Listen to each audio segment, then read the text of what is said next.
I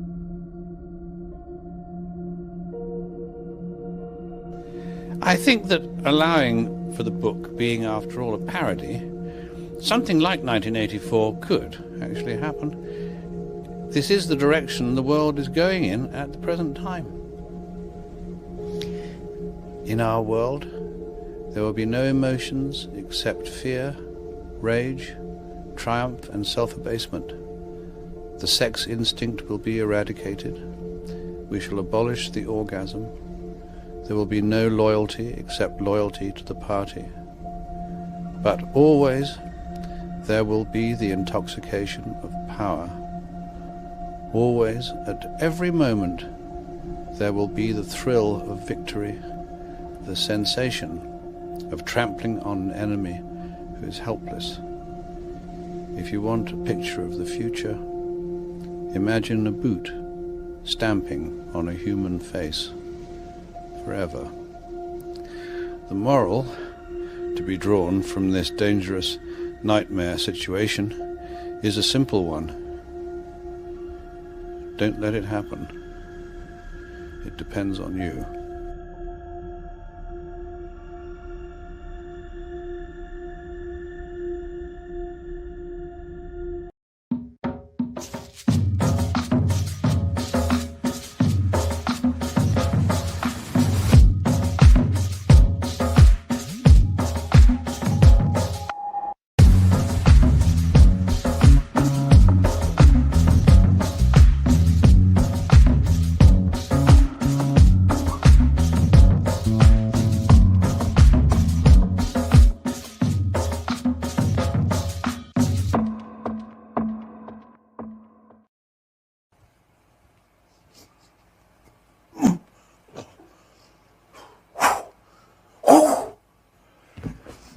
Karate man. Double leg. The jump kick. The side kick. The roundhouse. The tie kick. Body.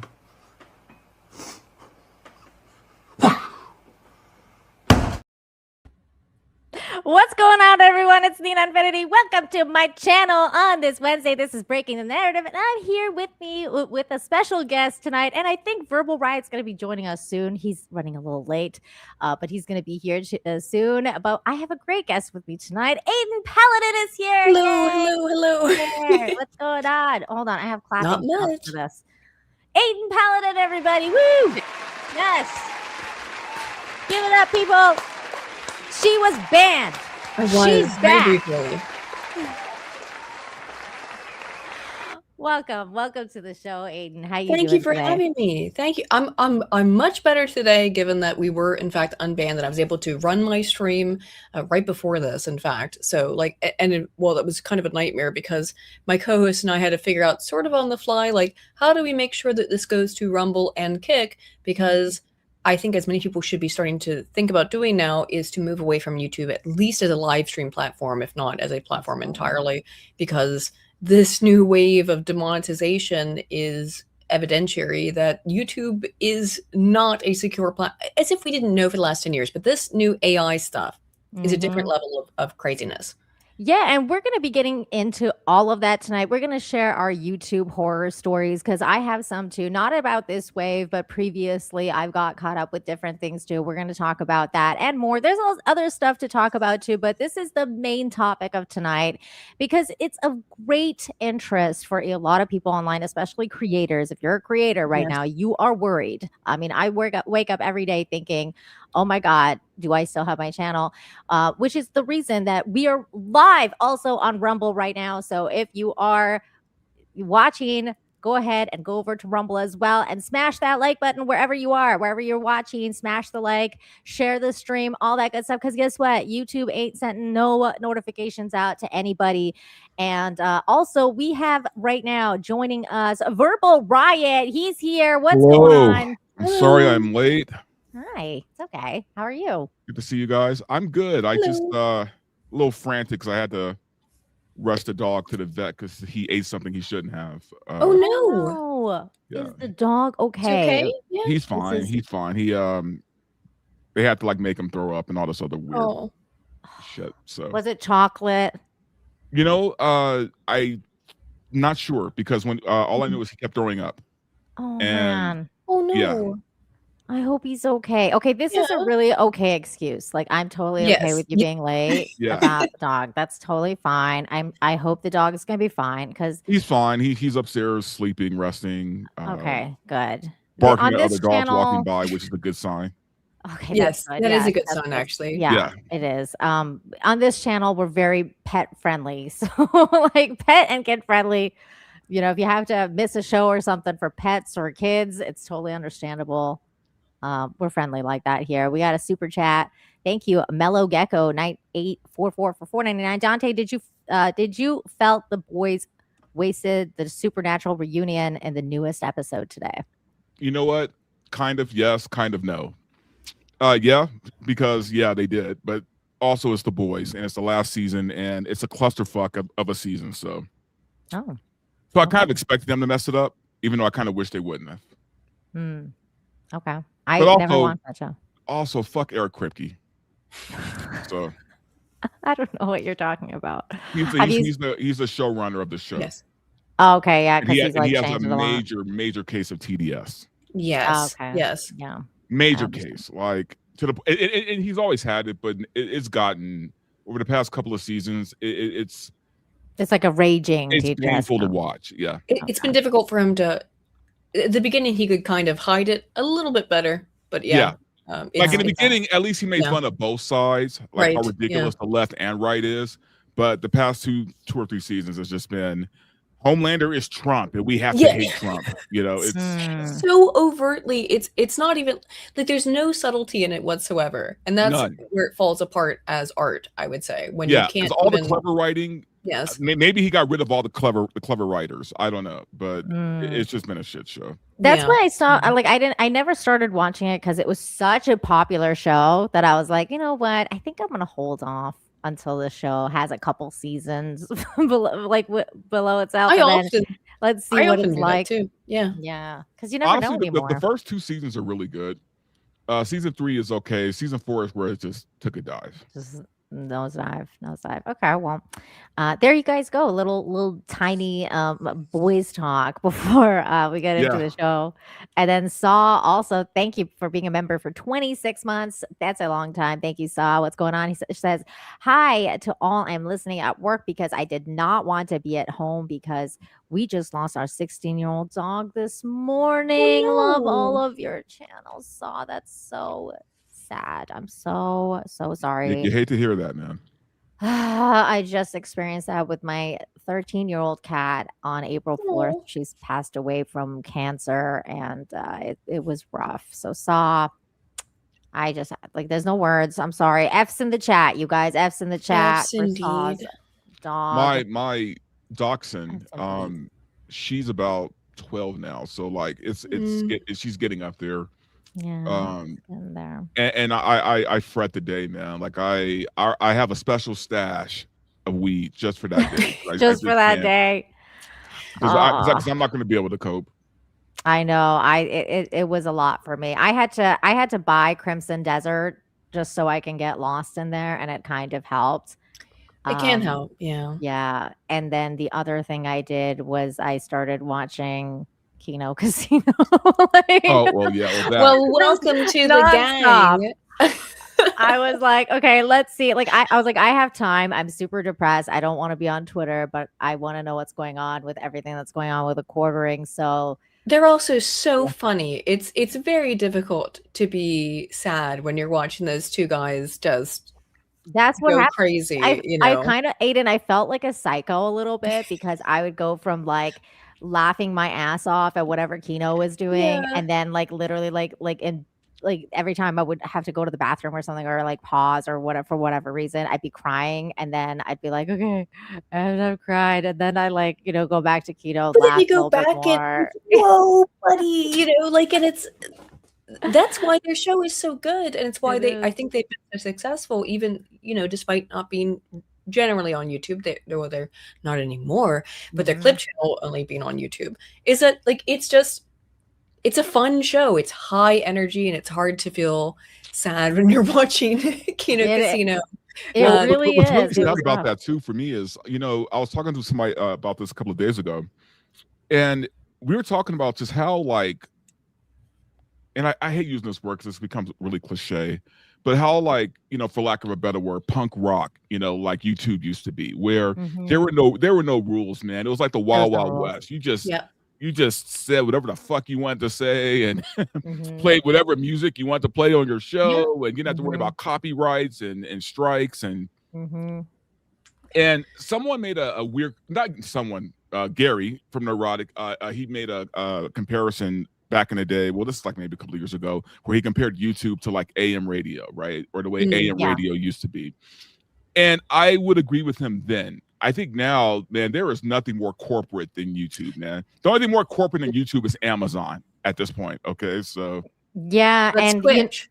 that's actually a really good point, Verbal, because I think Mhm. that kind of starts to take us into our topic here. Because I think what's been going on with regards to YouTube is that they really wanted to make it like YouTube wants to become the next basically platform for mainstream verified news. oh And yeah, it that's has to be the why they're mainstream media just, now. Yeah, yeah, they're just kind of, phasing us out, phasing yeah. the Yes. creators out. By the And way, the people who brought people to this fucking channel, to this site, like Mhm. we're the ones that they want to kick out now. yeah, Well, yeah. I'm sure you saw. I think we did the recent demonetization message that this guy Steven got, where it specifically said that what they don't want is gameplay footage, and gameplay footage is what quite literally built YouTube. People Yeah. like Are you PewDiePie wait, and what? Markiplier. They Yeah, said that? let me grab that because you retweeted that one out, right? Yes, Let me grab that so I can pull it up. I've got it Yeah. here as well. His tweet about this. Now, So this, wait, in any kind of gameplay footage or just or like the, because I know for a while Mortal Kombat has been like it's banned so from YouTube for broad. the most part. Why this particular email is interesting is because for weeks people were getting was the same kind of email that had no specifications as to what they meant by inauthentic content. And this is the first email I've seen that gives any kind, I don't know if the AI went rogue or something, as it's I think doing with much of this, but and explained a little bit more here, because it also hallucinates. So I don't know how serious to take this, because it says this guy's got 500 plus videos. He's got like 20.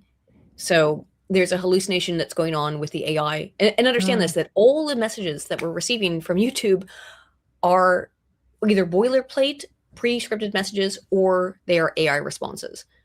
So You know what, Aiden? Let me pause you right there because I have this guy's thing pulled up. But what I think we should do is just for the audience, because some of the audience, they're not creators. They don't understand like half the lingo we're talking about. Oh yeah. So I think we should kind of start from the beginning, like what it means to have a copyright strike, what it means to have a, an actual strike versus a copyright claim, and then just go from there. Yeah, So Aiden, that's a good point, because right now we're talking like inside baseball stuff. Yeah, and yeah, A lot of people yeah. probably don't. Yeah. Yes, just so for people to know, because this is a big deal for any of the creators that you follow. I promise you right now that they're affected and they're very worried about their channels and what's going on. So we'll start here. We'll start with explaining to you that a copyright claim is different than a copyright strike. So on YouTube, when you get a copyright claim, usually, like for example, it's for music. A lot of the times you'll get a copyright claim saying like, oh, you shouldn't have used this music because it's copyrighted under, let's say, Warner Brothers, whatever, Sony, Warner Brothers, whatever the music company is. And then they claim you, which means you can still, you might not be monetized anymore on that stream, but you still can, viewers can view it. You're still technically monetized on a channel, just that ad revenue for your stream won't be going to you on that thing. Usually it's ad sharing. They share the revenue, or well, actually, with that, sometimes along with the demonetization of the video, sometimes what they'll do is make it where it won't play everywhere. Like it's exactly. Yes. That's where I was going to go. Yes. You're only getting half of the views, basically. Yeah. So that's on like on a greater scale, that happens when you usually maybe have that happens usually when you're watching trailers or Yeah. something that has somebody's copywriting, and then that person says like your thing won't be shown in these countries, and then they'll state it until you either get rid of it or you fight it or whatever. So then comes the strike, which is what is the bane of every creator's existence, because usually the copyright claims you can either get rid of it or fight it, whatever. Usually people don't care about those, but the strikes is what matters. And officially, like when we sign up for the YouTube creator program, they tell you the basic rules. Basic rules is you get a warning if you break the rules. These are the vague rules that we have. If you break those rules, we'll give you a warning. You have 90 days to get rid of that warning, whatever you do. Usually Oh, you can never. No, can you get rid of the warning? You can get rid of the. I've gotten rid of the warning because Okay. I've done like certain things I got to a get rid of warning it. 7 years ago, and they told me 7 years ago that the warning is permanent. But see, like that's how much things change. Like I don't know.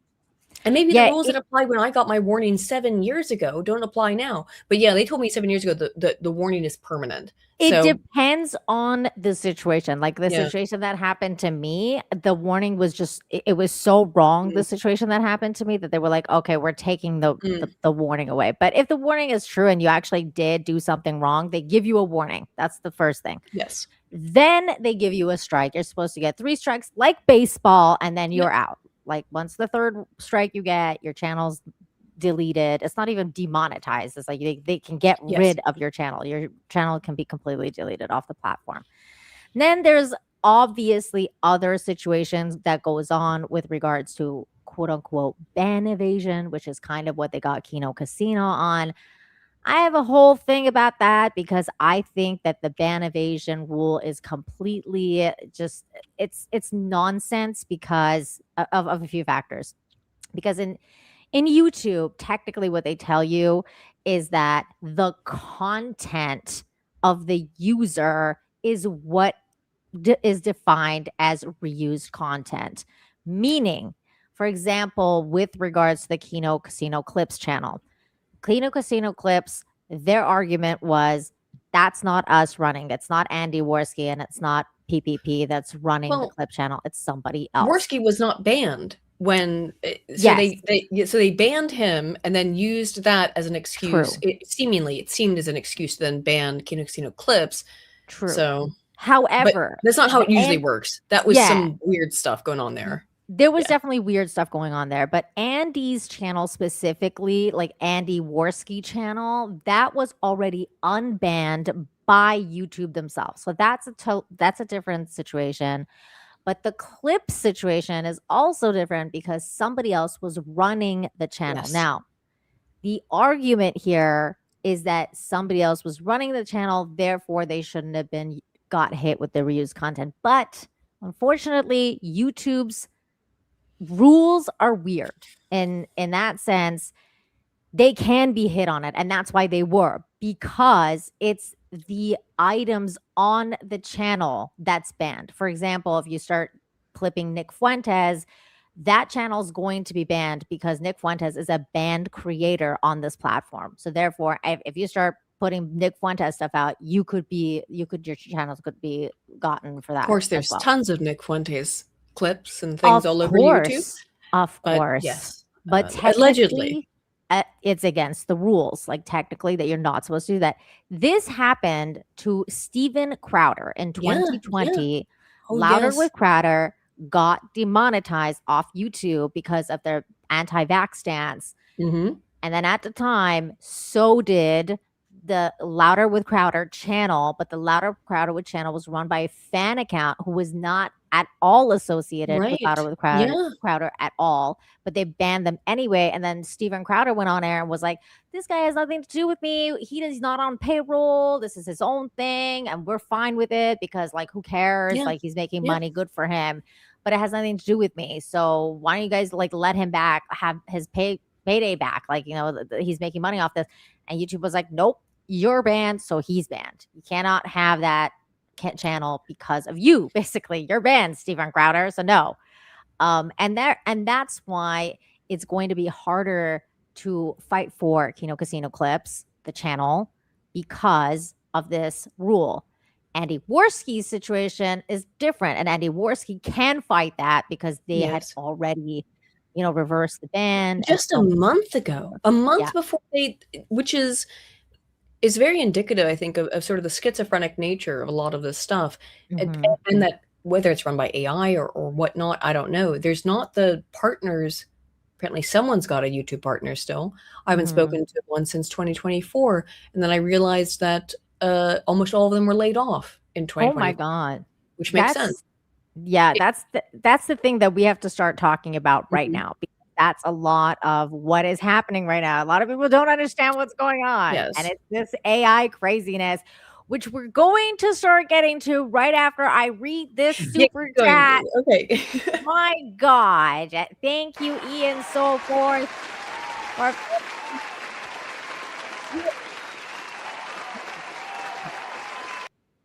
Ya band. Well, thank you for the 50 pounds to say that. That's not cute. Thank you so much. Also, I feel like I need to say this too, because I was thinking about that before I hopped on the show a few minutes ago. Go ahead. I know it's weird when people who aren't in this YouTube space hear YouTubers talk about like this kind of shit, right? Because they don't consider it like a real job or a real business or whatever, right? And it sounds like, we're complaining because I get this all the time where people are like, oh, I have a real job, like I dig ditches for a living, and look, I get that, I totally understand that, right? There is a lot of effort, okay?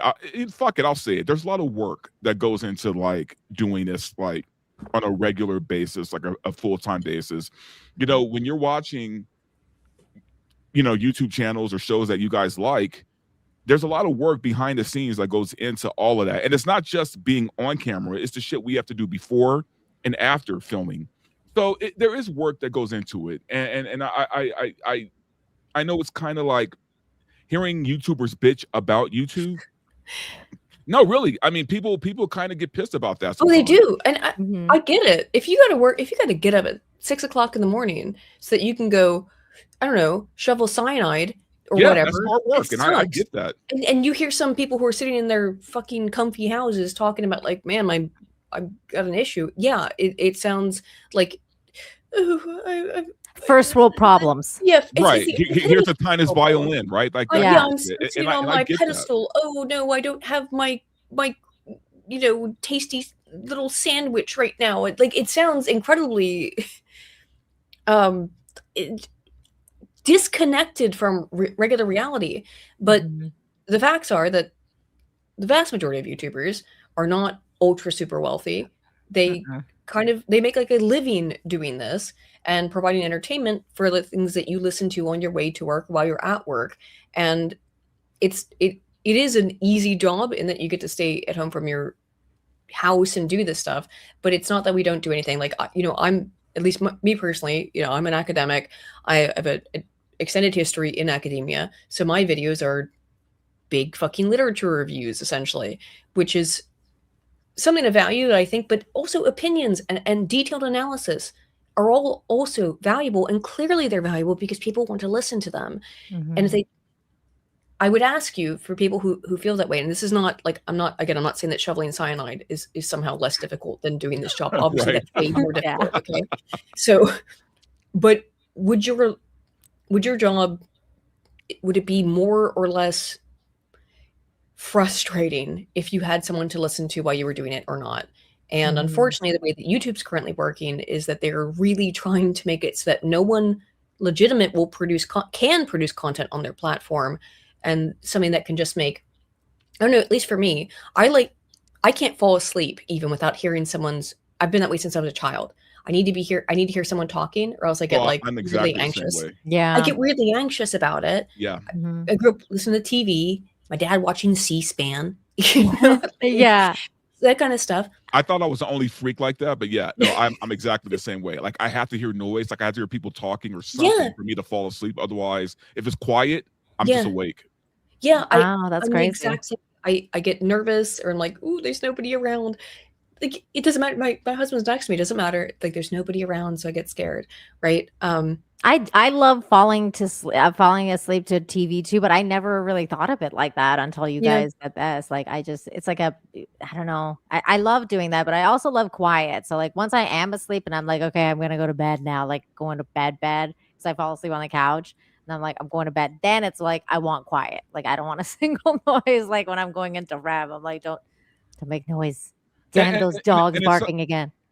and again, not comparing, jobs and what's harder and what's not harder. Yeah. But another thing to consider too, that is with the YouTube thing or just streaming in general, no matter what platform you're on, is if you are doing it full time, you don't have the luxury of 9 to 5 where you could just clock out and you don't have to think about anything till the next day. It's like, no, you're constantly having to keep doing shit. It is 24 hours. It's 24 hours, man. And you could get really burnt out doing it, because I know some people who have. Yeah, we were talking about one of them right now. Jeremy, I know, right? I mean, there's I consider quitting probably once a week. But no, I mean, but I like what I do. So, but it is an actual thing. And trust me, this isn't the kind of thing where we bitch about it all the time. Okay. And obviously you guys know that. You watch the show. We have different topics every week. It's just getting to the point now, though, where we're seeing too many people that we know in this space that are getting completely fucked. And this was like, and this is a trending topic. Like we talk about trending topics all the time. Yeah. This was a trending topic for the past week. Like it started. When did you get banned? It was on which was the bizarre thing is it was on Saturday, so it was on the 24th. The other thing I want, before we move into that, real quick, what I want to be clear about is that I know this is going to sound kind of insane, but hold on with me for a minute. It is in the corpo's best interest. It is in all of their best interest for you to think, when you hear YouTubers be like, I've been demonetized, this thing has happened to me, for you to go, oh, fuck them. I've got their job is so easy. They have, I believe that there has been kind of like an active promotion of this idea that people who do this are just all grifters and they're all like bad people, and or like the job is fake and they don't actually do anything, in order to actively create a hostile environment between the audience and the creator. Because then when YouTube does stuff like this, the audience goes, well, whatever, like, oh, sorry, some of your grift got cut off. And I just want to be clear about that, is that I think that YouTube and other platforms, but specifically YouTube, benefits by creating that misperception that somehow the audience and the creators are completely separate from each other. And it's a good thing when this happens to creators. I don't think that's accurate. No, that's a really good point, because I think that's kind of like exactly what you're talking about. Like they're kind of doing this push, like I said at the beginning of this, where they're trying to make it like, this is the verified news source. They've been trying to do that since 2020. It's just like they kind of fell off of that train once, Trump became president again, and there was this big push for free speech, and they were like, oh, we're going to unban all these creators that we had already banned, and we're They did too. And they did do that to some extent, like Andy Worski, he came back, like, so many other people came back. I know another guy, Adam Krigler, he came, they brought back. But that when they do stuff like that, though, so that's good. Like no one's fighting that, right? But then they'll do like sneaky things, like in behind the scenes, where you're just like, okay, so what's happening again? What's going on? Because they'll put random ass rules that nobody knows that you have to follow now, like about shorts, like they're changing the shorts rules every 5 seconds, or like, if you do this or you do that, then no one knows, nobody gets a memo about any of this. But this specific time, it was a strange situation, because what's happening is actually about AI, like this push, this YouTube AI push, which, by the way, kind of came about when the YouTube CEO, I believe his name is Neil Moen. When Neil Moen took over, his big push was about AI. He says his platform will proceed with expanded AI moderation tools despite recent backlash, because there was previous backlash to it as well, because similar things happened when he started. Neil added that AI will be enabled to a new class of creators who previously lacked the skills or equipment. They were talking. This is when they were talking about having their own YouTube AI become part of the editing features, because they're going What to does do. it mean though by a new class of creator? Because It's a good if you look question. again at that post from Stephen I posted earlier, it seems We're gonna that go the back. new class of creator is AI. Yes. And that what they actually want, and then the people who have all been, look, I've seen, I'm like tuned into it on Twitter, so I see all these posts. I do see a lot of people who do appear to be using a lot of AI. They're using AI voiceover. They're using a lot of AI assets. That I can kind of make more sense of. When it's people like Junk Freepio, Jay, and when it's people like Sugar Tits, Barion's wife, who've been doing this for 5, 6, 7, 8, 9, 10 years.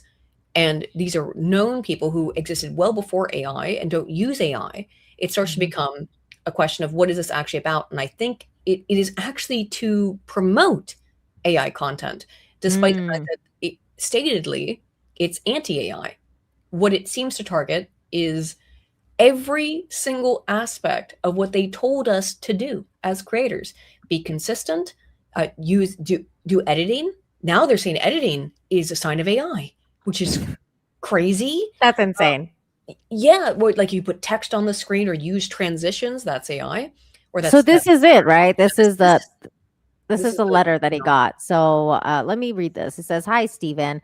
I hear the frustration in your message, and I want to acknowledge the 10 years of work you've decided to you dedicated to your channel.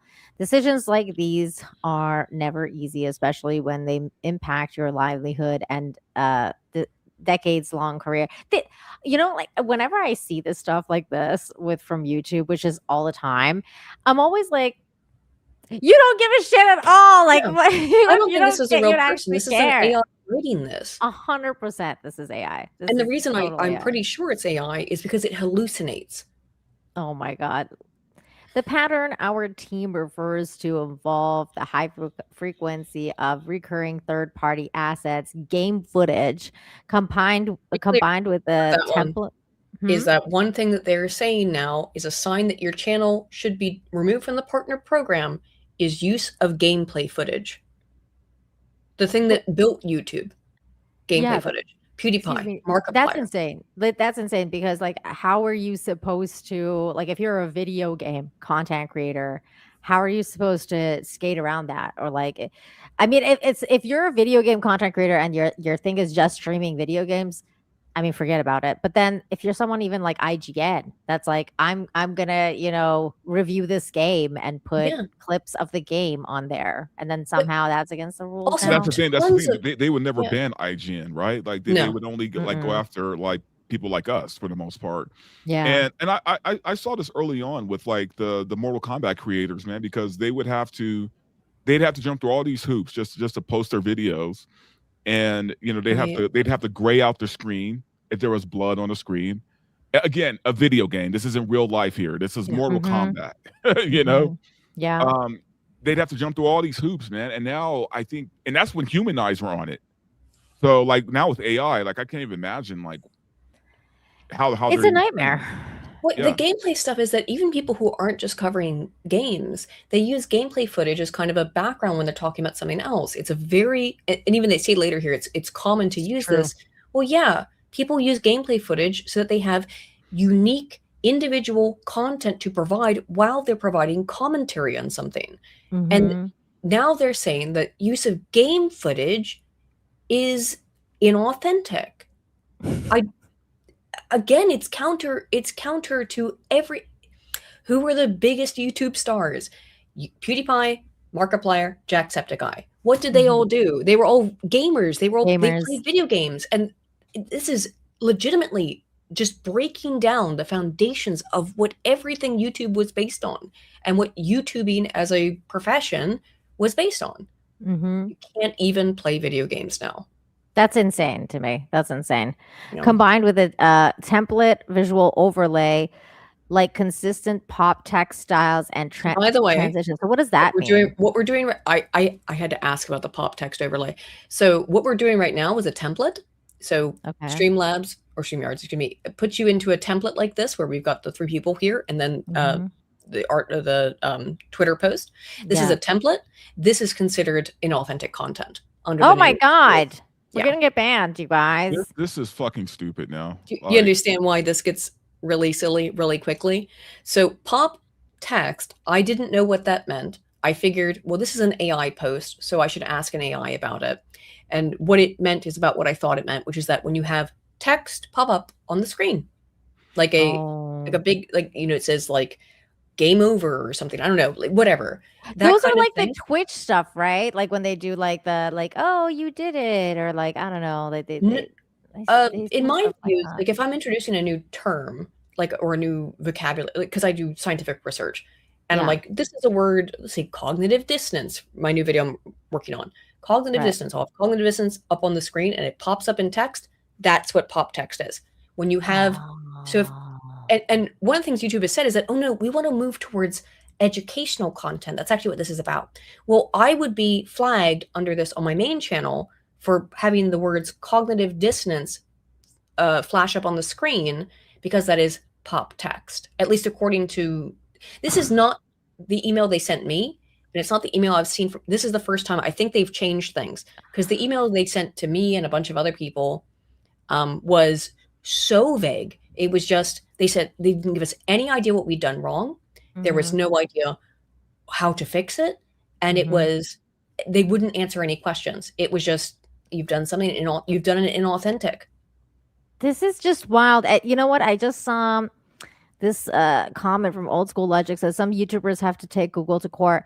Funny enough, I just read one creator who has, like, they went and hired a lawyer because they got demonetized. They didn't take them to court because they didn't get there, because they hired a lawyer for like, I think he said like $380 or something like that, so that they can like write on behalf of them to YouTube and basically threaten court. And then they got monetized immediately after.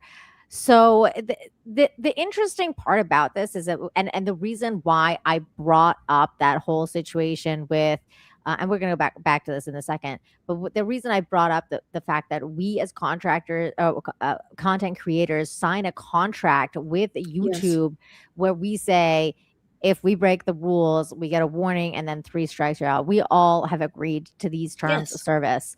Now YouTube is the rule anymore. That's not the rule, but they haven't told us that's not the rule, and they have not revised these rules. So we're all still working under that contract, and therefore they are liable. They're actually liable, in my opinion, that they've become liable. So technically, all these YouTubers, if they've signed that contract under those terms, they can technically get together and do a class action lawsuit. And but all of this stems from really one thing, man. And I keep saying it over and over. YouTube has no real competition, right? Because if they had some real competition, this kind of shit wouldn't even be a thing, right? They know they can play these games. They know they could do all this shit because they know that there's no real competition for them. I mean, yeah, there's Rumble, but if we're being honest, Rumble's not real competition. It is for, like, if you have a bigger channel like Russell Brand or, you know, Tim Pool. Sure, Rumble is great if you're one of those guys. But if you're not and you're a smaller creator, Rumble has nothing for you, and YouTube knows that, so they kind of have you bent over, you know, over balls. Yeah, they have you because they know that where else are you going to go, right? I mean, Twitch. I mean, that's a clusterfuck. Now I can tell you where I went, which is Substack, and I'm doing pretty well on Substack. So if you write articles, and again, for me, it's extremely frustrating because I make like academic content, and I'm now afraid to upload videos to my own channel because of this kind of stuff, because the only way that you get flagged is when you upload or when you live stream.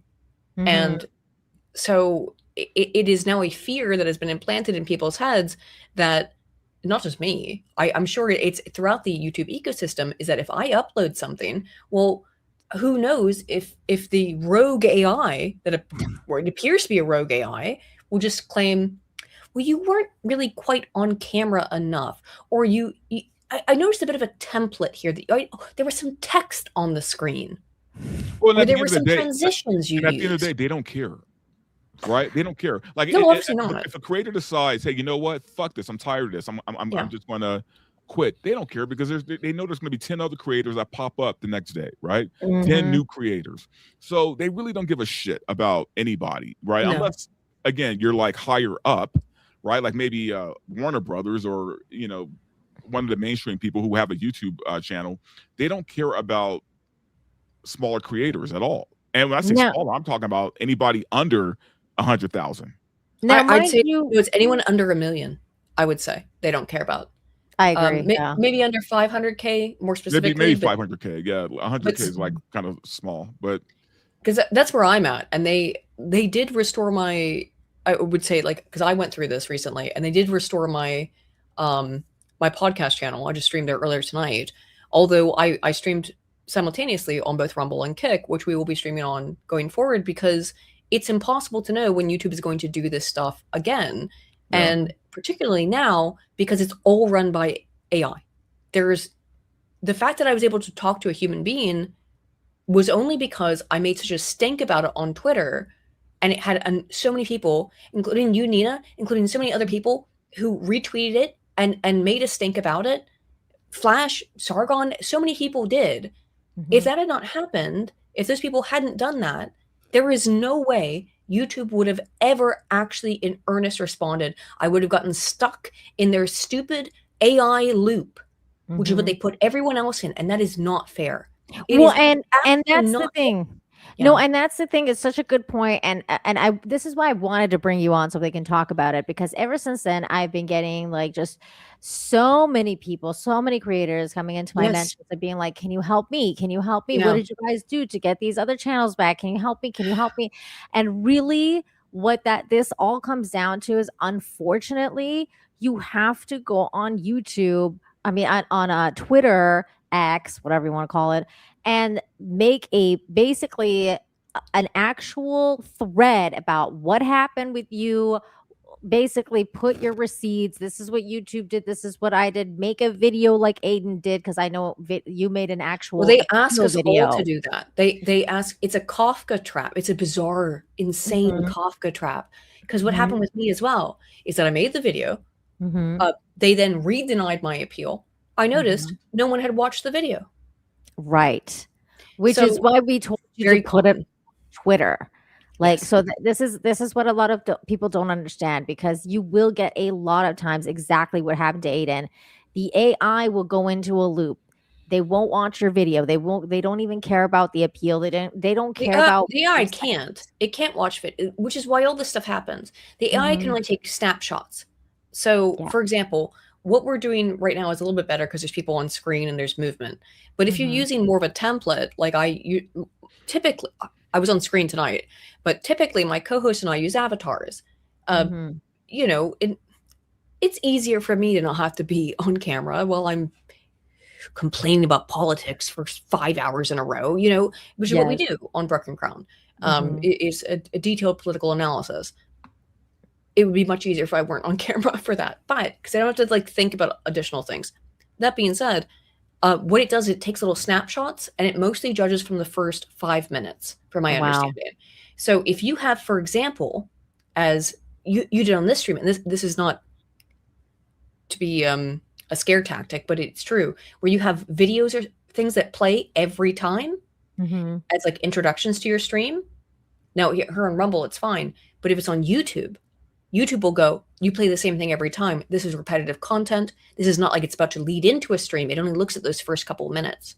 So, for example, for us, we don't normally bring up the news articles until because we have like a 5-minute long discussion before, just, how was your weekend, for example. But, we have a kind of like, hey, weekly catch-up conversation before we get into the news articles.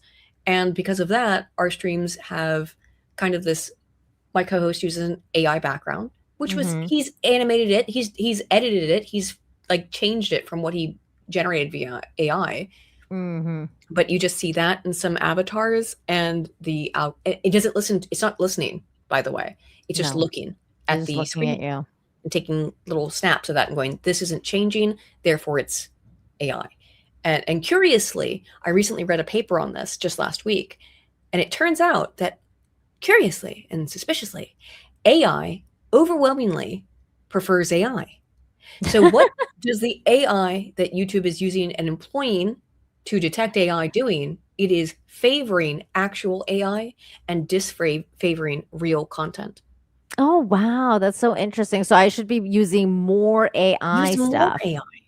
No, I wouldn't do that. I wouldn't Oh. suggest that actually. But pure AI content under the with the current models that exist, and from the research that I've read, there's a paper that came out just a couple weeks ago.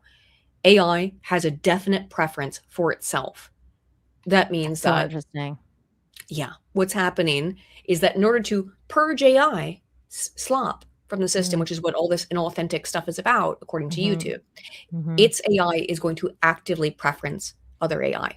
That's so interesting because I usually play this thing that I'm gonna play right now just so Mhm. people can see. I usually play this thing, but then I was scared to play it because I was like, what if it picks up the AI and it thinks I'm AI and I'm doing AI? So I didn't play this thing, but I'm gonna play it now just so you can see because I would have played this if I didn't think what you just said was true.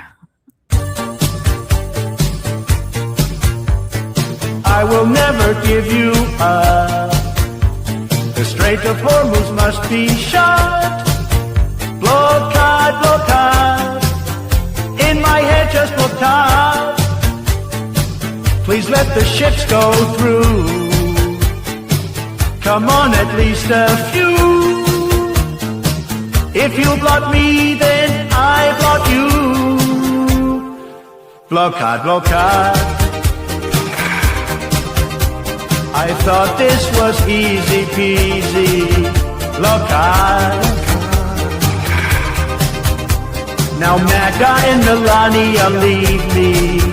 Blockade. Surrender is beneath me. Blockade. I think soon I get impeached. You get this. You get this. You get Actually, this, though, right? if I'm correct, and I don't know, but if I'm correct, and this is based again on academic literature because I've been following this stuff in the research. This is the crazy thing: AI researchers also don't know what's going on, and so for YouTube to say like, well, let's just throw caution to the wind, and let's let AI determine people's ability to survive. Essentially, for some people, it is they don't have multiple income streams, right? And YouTube Yes. is the only income stream. Like for me, luckily, I have multiple ones, but for some people, it's their only income stream. And for them, Yeah. let's just let a computer decide this, and a computer that is, oh my God, again, it's so ironic. A computer that is prone to prefer computer content and prone against human content and say, go out there, son, and moderate. This is like some dystopian ass shit, man. It's so dystopian. This is, by the way, I found that guy that I told you. This is one of the creators who said, I got lawyers involved. Yes. I got my YouTube Yes. channel back. I created it on April 6, 2006, my birthday, and I never gave up fighting for it. I pushed for Yes. real review and even had to get a lawyer involved, and it finally paid off. My channel has been had been terminated since December 4th, 2025. This is when His it's has another been gone for a wave. while. Yeah, this is another way, like ban wave that he They did was that going last. through. They did that last year as well. YouTube started to change a lot of its stuff last year. I noticed where they just, at least for me, I lost 90% of my audience, 70 to 90%, depending on the video, and Wow. it didn't make any sense. I basically just everyone told me they weren't getting any kind of updates, they weren't getting notifications, and on my main channel. And I realized why that was is because of another YouTube automated system, which is that I've been around for 9 years. So I've got a lot of people who are subscribed who are dead subscribers. They're not active anymore, or they've made new accounts or something like that. And they're not using that account anymore because it was 9 years ago. As a result, YouTube, when it decides how it's going to distribute your video, takes a sample of the entire subscriber base and sends it out to a couple of them. And if they're all dead, they can't even click on it because they're never shown it because they're not using that account anymore. It just goes, well, no one wants to watch this. And they didn't start doing that until 2025. That was a new change that killed old channels. So this new fun experience with this inauthentic content thing is going on top of a change they made last year that was actively designed to kill old channels. I mean, maybe it was designed that way, but that was the effect of it. Wow, that's so interesting. Like you're making me think about like some of the stuff that I've had to go through because my channel is pretty old too. Like it's like about when did I make this channel? 2000 I don't know, but it was right around like right before COVID. So it's around like 7 years old. Yeah, 2019, 2020. That's going to start to become increasingly dangerous just because I'm not trying to be fear-mongering. No, I get it. Because of the way that they do this is that in 2019, it's 2026 now. That's 7 years, 8 years, excuse me. Like that's going to be more and more people will just stop using the old account, and it's not their fault. They're just moving on. Maybe they found new interests, but it in an insane way, YouTube has made it so that having subscribers is a detriment to you. It's working against you. That's like, it's so wild. This is also, I just wanted to show this before we go back to that guy's email because I want to read the rest of that. But this is what happened. So when we started to make noise about Aydin's situation, it started trending. YouTube creators hit by sudden demonetization wave, and then this is where I retweeted tweeted this out and said, finally, this YouTube demonetization wave is trending. These are the tags at YouTube creators, at Team YouTube needs to make this right. Keep pushing and retweeting creators that you see that have been hit, because this is honestly the only way right now that we have, and it's not going to last forever. We trended right now. We trended 4 times actually. Yeah. However, that is not something that most people can possibly hope for who get hit by this. No. And so although I'm extremely thankful and grateful for everyone helping me, I'm worried about people who don't have that capacity or the ability to have that kind of support. And it's ridiculous. Like if you have it is ridiculous. Years, what are you supposed to do?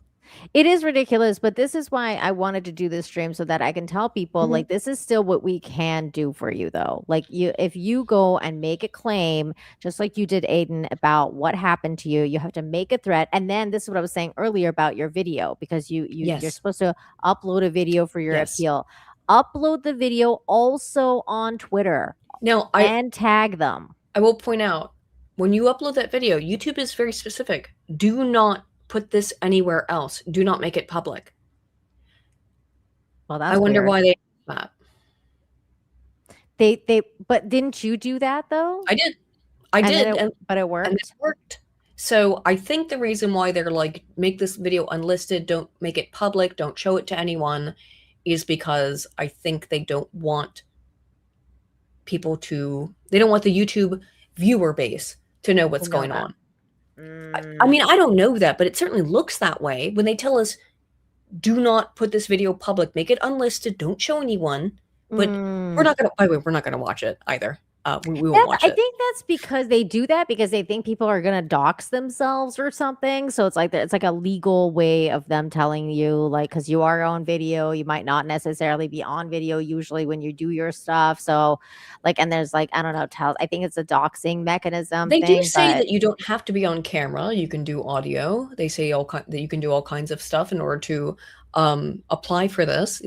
Now, of course, I went on video because, well, I thought it was my best option.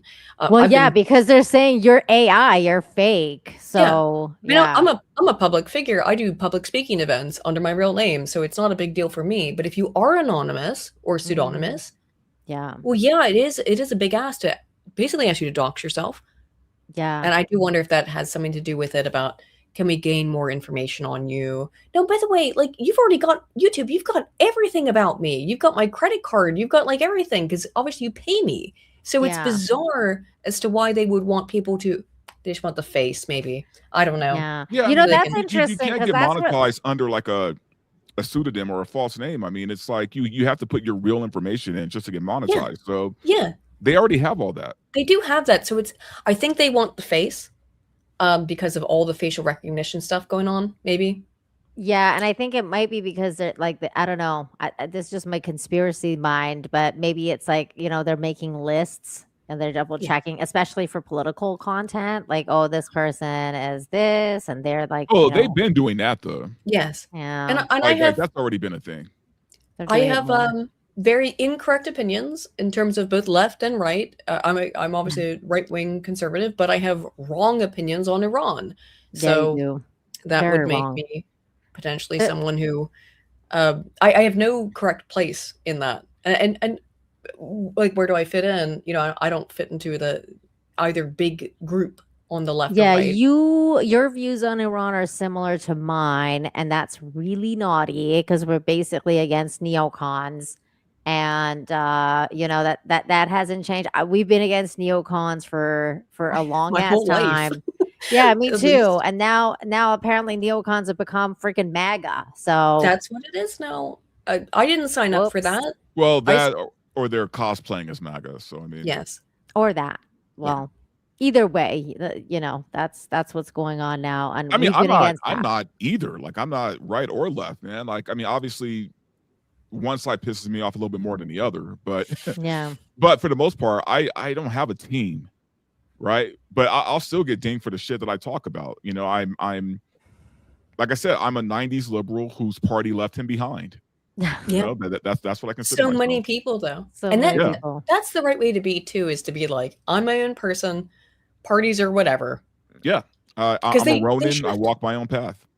I agree with this comment. Two heads of the same beast. I agree. I think Yes. it's all the same. It's all the same shit. My grandma used to have a really vile saying. Do you want your shit to come out of your ass like constipation or diarrhea? Because it's the same thing. It's the same shit. You just have a different struggle. So Well, you know, again, like, the conservatives, of course, the Republicans were super pro censorship back in the 80s and the 90s. And you're seeing that kind of same thing come back around in a way that I could never have anticipated. Rather than any of the stuff that, like, as America First MAGA, that we actually wanted. Those things all got put aside to be right back into the same just censorship, shut up, be quiet stuff, 1984 crap Mhm. that There we is complain also about kind the of left doing. Sorry, there go is ahead. also this I don't want to sound dramatic, but like there's this I won't say civil war Mm. in the conservative party, but there is really you're starting to see the differences between like MAGA and the neocons, or the Yes. neocons who pretend to be MAGA. Like that Yeah. they're starting to expose themselves, and we're seeing that now. But even with that though, it's why does any of that matter when it comes to YouTube? Why It can't shouldn't. everybody just do their content regardless of what side they're on? You know And let what's so crazy, Verbal? Like I saw something yesterday. My husband showed it to me. He's like, is this story true?" It was like some stupid video about Keanu Reeves. And it was like this hardcore AI video. Like it was like a total like AI voice. It was like one of those shorts, like AI, like this is what happened with Keanu Reeves. Like, you know what I mean? Like that weird AI yeah. voice that they have Yeah, in yeah, so yeah. many of them now. And it starts telling the story about like Keanu Reeves being in this restaurant and then giving this guy that like thought he was like out of place because it was a high end restaurant and Keanu wasn't wearing like the clothes of the people around him or whatever, that he end up giving the waiter like Oh, yeah. $5,000 Yeah, and I've heard that story. Yeah. yeah. And then I was like, this story is bullshit. Like I was like, there's no way the story is true. I started looking into it, and then like literally the AI, like the Google AI and Grok were both like, no, this story never happened. This is like some made up thing. There's no sources to follow that Keanu Reeves ever Right. did.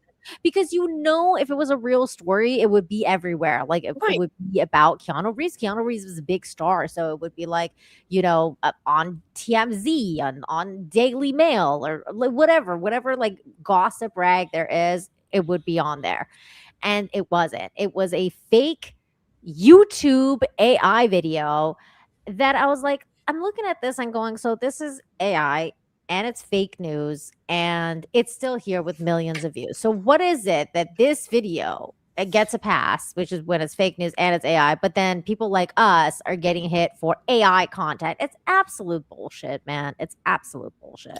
Well, I don't think it's actually a schizo theory. I think it's actually fairly well borne out in the data, because I noticed this when my main channel, because like 2025 was a crazy year for me in a bad way on YouTube. All of a sudden, just it didn't matter what kind of video, unless it was about Charlie Kirk being assassinated, by the way, was the only video of mine that I did that, it wasn't really about that, it was about radicalization. But it had Charlie Kirk in the thumbnail. Every other video I put out in 2025 was a massive failure, just one after another. I couldn't figure it out. I was like, what's going on with this? Like, it's the exact same content in that it's the same style of content I've always made. It's scientific content. I'm doing literature reviews. And the most upsetting thing to it was that I discovered something that no one else had discovered, like a legitimate scientific breakthrough. And I just wanted people to know about it regarding sexual issues at birth, and demographic changes in Europe, and particularly the United Kingdom. And I really wanted people to know about this. Video did not get shown to anybody. And it had never been that way before, where if I did something that was genuinely contributory to anything, like interesting or something, it would at least get shown to people. And in 2025, it just didn't show my videos to anyone. And I couldn't figure out why it was going on. So there was something strange that happened in 2025. And it just seems that it was all part of YouTube and Neil Mohan wanting to move away from, and it's very funny because they'll send these people emails saying like, well, what we really want is educational content. Are you providing educational value? Well, hello, but you don't want to show my videos to anyone. So it seemed that there was this massive push towards shorts, and you have to start to think about the economic incentives. So shorts pay creators like a penny for every 1,000 views. Yeah. So they really want you to make shorts. Now YouTube makes all of the money on the ads that they put on shorts. And when you're scrolling through and there's an ad in between, they take all of that revenue. That doesn't go to anybody. The second thing is that, of course, they like live streams up until recently, apparently, because they certainly demonetized my live stream channel. And we'll see how that goes going forward. Because they take 30% of the ad revenue, or the revenue on super chats. And then you have everything else. So you have live streams. YouTube likes those because they take a big chunk of super chats. YouTube likes shorts because they take all of the money off of them pretty much. And then you have everything else. So what is everything else? They like long-term content, long form content, because they put more ads on it.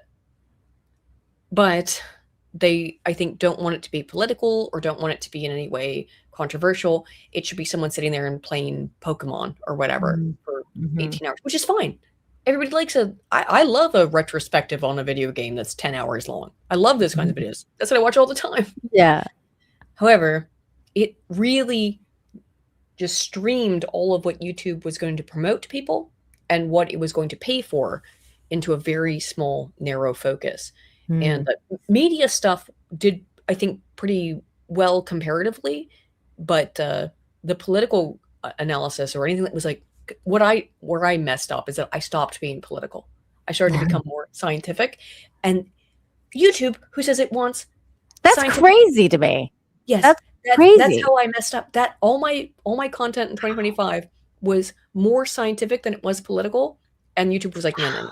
That's crazy, because they usually they don't like, political content. And I think my channel suffered because I came more political instead of less pop culture. There's no right answer though. There seems to be no right answer, because my channel's been a bit of a mixed bag as well. And I've basically been stuck at the 20,000 subscriber cap, and just basically going from 21 to 2,500, never going past 23,000. Just never. They just keep taking me up to 23,000, and then I'll lose a whole bunch of subscribers, and it's just the whole thing. You say something that pisses people off. Yeah, but it's not even that. I think it's just I don't think so either. It's the algorithm, the one that it just keeps deleting the subs or whatever. They do that as well. So that I just keep getting stuck in that loop. I've just been put in that loop of they put a cap on my account and I can't go past that cap. I felt that way going on. I felt that way for the last about 5 years, but in particular the last 2, it's been insane. Every time I upload, it doesn't matter what I upload, it could be anything. Yeah. I literally just upload a video of puppies and kittens. It Yeah. wouldn't matter. YouTube Yeah. will delete on average about 100, maybe 50 to 100 subscribers. That's because Yeah. they're old and dead accounts in my case at least. Mhm. Because again, I've been around for 9 years. What does that then do is that YouTube's algorithm looks at that and says, well, the second you uploaded this, because they're all different systems. So one system deletes the dead subscribers. Another system looks at it and went, wow, you lost 100 subscribers in the first second of this being uploaded. That must mean the video is really bad. Yeah, So it must don't show it suck. to anyone. Right. That's why a lot of people, including myself, have made new accounts because crazily, like I said before, having subscribers is a detriment to your Wow. channel at this point. That my silver play button sitting downstairs is an active detriment to my channel at this point. So that's so crazy because I remember like when I was like, I'm gonna like, you know, a few years ago, I was like, that's my goal is to get that silver button. And then like, you know, as time has gone by, I've just been like, that dream is going further and further away and I don't They've even made care it anymore. I'm so just like, it's nearly impossible at this But again, point. it also depends on what your content is, right? Because if you make videos all day about how horrible Trump is, they won't touch your channel. You'll be fine, Yeah, I right? guess Like so. they show their bias all the time with this shit. They do. There is a Maybe. bias towards it. And I have seen people say that a lot of this is because of the midterms coming up. I don't think that's true. And I'll say why. Is because this stuff that's happening right now, I don't think it's political. I think No. that it often is. It often is. This stuff is pure incompetence. Well, it also depends, right? Because when we're talking AI, it's certain words they look for, right? Mm. Yeah, that too. So there's a little. Don't get me wrong. I don't think it's completely political, but I do think there is a part of it that is, and they're more inclined to, if they make a mistake with someone who does a channel about how horrible Trump is, they're quicker to rectify that. That's true. Than one of us. You know what I mean? So This came out That's true. today about this situation. YouTube are testing new AI chat bot for 18 plus users that answers questions and provides video recommendations and other tips. You can ask for help planning a 3-day road trip and you'll get a structured step-by-step itinerary instead of a list of videos. Like this is all about AI now, man. Do you think that this is going to be a .com crash? Because I feel like it is, this AI well, crap. in what way? In that, I think that, first of all, people hate AI. Yeah. Overwhelmingly, they express constantly that they hate it. There's such a small portion of the market that likes this stuff in terms of it being constantly forced in their face. Now, of course, big corporations love it because it means they can lay people off, right? Mhm. However, and by what I mean by a .com bubble crash is that, and we've already seen this with certain companies like Facebook, for example, who have invested an enormous amount of money into AI, and then it doesn't pay off for them, and then they end up I get not what you're making any saying. money off of it. You know, So what when it is? I don't know if yeah. it's going to be a .com crash. I think Mhm. what's happening with AI is that it's not sustainable. Yeah. It takes so much to run AI that, Yes. and what's crazy is a lot of companies, like say 2 years ago, went all in on this stuff. Like they thought it was Mhm. the future, and we don't need to have these teams anymore because we just need one guy to sit in the basement and do AI, right? I mean, Yeah. my whole industry, I worked in marketing for 20 something years, and specifically digital marketing, and my whole industry just fell apart when AI hit, Oh right? God, I used to work in digital marketing. The I'm problem kind of glad is, I got though, out of it. Fuck. the problem is that they fired all these people, right, in hopes that AI is going to be the new thing. They're realizing that it's hard to sustain it, so now they're actually having to hire people back. Yeah. Because Mm. it's not, you can't do it, man. Like AI hasn't reached a point yet where it can really take away jobs. You know what I mean? Like No. don't get me wrong. If you kind of have Well, a it useless has at position- YouTube. Well, I'm saying if you kind of had a No. useless position, Well. then you probably get replaced. But for the most part, it's becoming too expensive Hmm. now to keep AI Yeah. instead of like an actual person. And Well, there's too because many- you have to Because of all keep the like freaking mistakes. yeah. Yeah. You just have to Yeah. keep read. Remember that story we did verbal about like that freaking car, the AI thing? Oh yeah. Remember? And then, like I told you, a couple months later, now they have to have human watchers that follow them around and fucking fix them because they're crashing into shit. So it's Because we're not costing, there yet, right? They're trying to rush the Right. technology, Yes. and we're not there yet. but So it's costing the companies so much more money because they've already invested money in the AI and in the robotics and in this, and now they have to go back to paying the humans because they were retarded. yeah. Well, verbal, I worked in marketing for years as well. And when I was before grad school and stuff, I did that for years. And I think what's happening is that all these companies are realizing that by over reliance on this AI stuff, they're creating for themselves massive PR disasters Yeah. inherently. And then they go, oh no, what do? I've got a PR disaster. Who do I ask about how to fix the PR disaster? I've got this AI that caused the PR disaster. Yeah. You have no human being left to tell you, okay, let me come up with a strategy. Let me come up with a book. I'll create a whole book for you about how we can try and measure this or deal with this, which is what marketing and PR professionals typically do. Yeah. And instead it's just, well, the AI will give you a book, Right. but it's going to be full of hallucinations and craziness. Oh my Because God. what AI cannot do is it can't understand the human condition, right? Like there's certain things you need a human being for, right?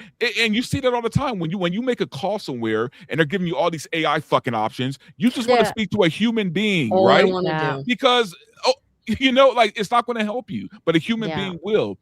And that's what a lot of these companies have unfortunately figured out the hard way, because they're in trouble now. There's a lot of corporations where, again, they let go of whole teams Yes. of their YouTube is- people. But yet it's still being pushed, especially by people in places of power. Like, did you guys see this today?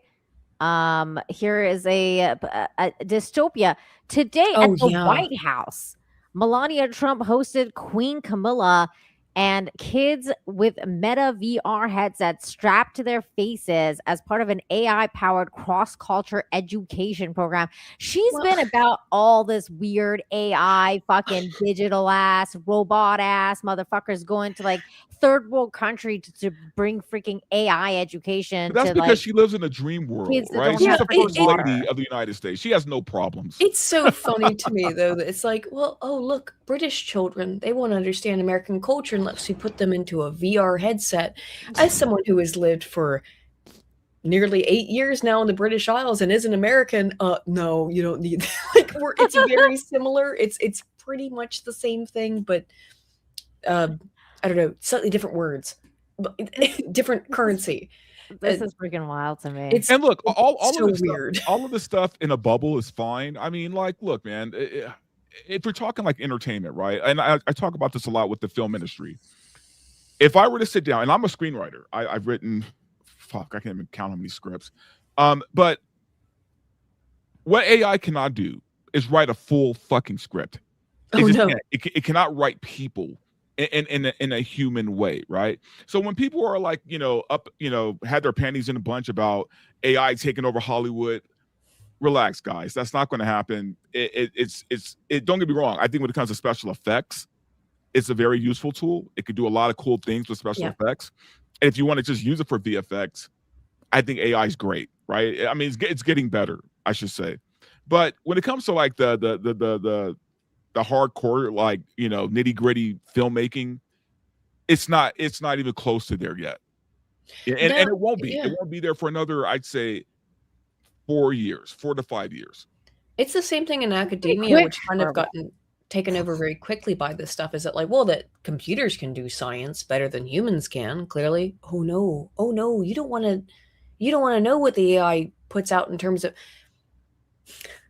it's funny. I started using like ChatGPT to kind of check my work when I was doing like advanced statistical calculations, and I would just run it back through ChatGPT to be like, make sure that this calculation is correct. Here's the data set. Here's my calculation. Here's my equation. Here's how I ran it. Make sure that this is correct. Mm-hmm. And it constantly would give me, not that I was, it wasn't just that I was wrong or something. It would just be complete nonsense that it would output. And that was, wow. I still do that to this day. I'll just run it through it and then be like, well, thank you for giving me nothing. So this idea that it's not just in creative pursuits. Unfortunately, scientists are using this stuff. Doctors are using this stuff. And I'm telling you that it can. The one thing that you would expect a computer to be able to do is mathematics. And yet what I have found consistently that AI cannot do is mathematics, which That's crazy. That's should crazy. be horrifying to people. Like, it can't do I say, hey, can you run an ANOVA on this data set? Nope. It absolutely can't. Wow. Crazy. Or That's regression, can't do any of it. This Not is in a the stuff- consistent way. This is the stuff that the consistency is that the definite AI issue. And that this is why it drives me nuts recently to listen to Joe Rogan too, because he constantly talks about how like, oh, AI is the next thing. It's so amazing. AI this, AI. He'll start talking to AI in the middle of his podcast. And I'm like, what are you doing? Like, it's just so bad. And then he goes, oh, just wait until like AI starts like judging for us and like literally like making AI the judge to decide whether somebody lives or dies. And he's all about that. And I'm like, this is like literally my nightmare. My nightmare scenario. it's is for dystopic. They a literally judge. made movies in the 80s warning us about this, right? Literally. Blade Runner, or something. I don't know. That's bizarre. I didn't know he'd gone that far. Oh, Rogan had. he's so into it now. It's crazy because I just listened to it the last time. I think he talked about it with Dave Smith. He talked about it with He the did, other yes. guy. Yeah, I watched his Dave Smith interview. Well, yeah. he's not completely wrong. Theo Von. It's that his timing is wrong because, like I said, give it a few more years, it will be more advanced. Because here's the thing: tech only goes Yes. up; it doesn't go down. Like it only gets more advanced, right? So he's not wrong in that aspect. But I think the way he's talking about it now, he's way off. Like he's thinking years ahead. He's not thinking like what we actually have right now. Look at how Well- dumb this stuff is right now. Like, Yeah. it hallucinates for example, in one of the recent projects I was working on, I was like, hey, could you provide me with some. I've already looked up a bunch of sources on my own in the normal way I do. It's like I'm trying to fill in the gaps here on some research and try to see if there's something I've not found yet. It came up with a big list of papers for me to read. I started to copy and paste them into Google Scholar. They don't exist. It made them up. And then you go and find out that, guess what? That's crazy. Real people are going and citing fake research in real research because they found it through Grok AI. or ChatGPT. And that's insane to me. As a researcher and a scholar, that's crazy. That's like, we're having this issue here on YouTube, which is an entertainment issue. And Yeah. however, there's this other problem in science where scientists That's a are much relying on greater this issue. stuff. That's a much And they're gonna be more like, alarming hey, issue. here's a cure for cancer. So be really careful when you see shit like that in the next couple of years, because they're going to be like, no, there is real use for AI in terms of detecting patterns. for Right things now, like right now, cancer. what we call AI right now Mhm. really isn't AI. No. It's not No. really what it is. It's a little bit Large better. language models. It's a little bit better version of automation, Yeah. right? And just a little bit, not even by that much. We don't have real AI. And here's the thing, guys, we don't want real AI. Do you understand what that means? If we get real AI, we're looking at Terminator type shit here, okay? Yeah. When machines Yeah. can think for themselves, like really think for themselves, right? As a And true realize Turing that test, we are yeah. irrelevant as fuck, we are dead. So we don't really want real AI. No, but I mean, Joe Rogan does, and it's really He thinks creepy. he does.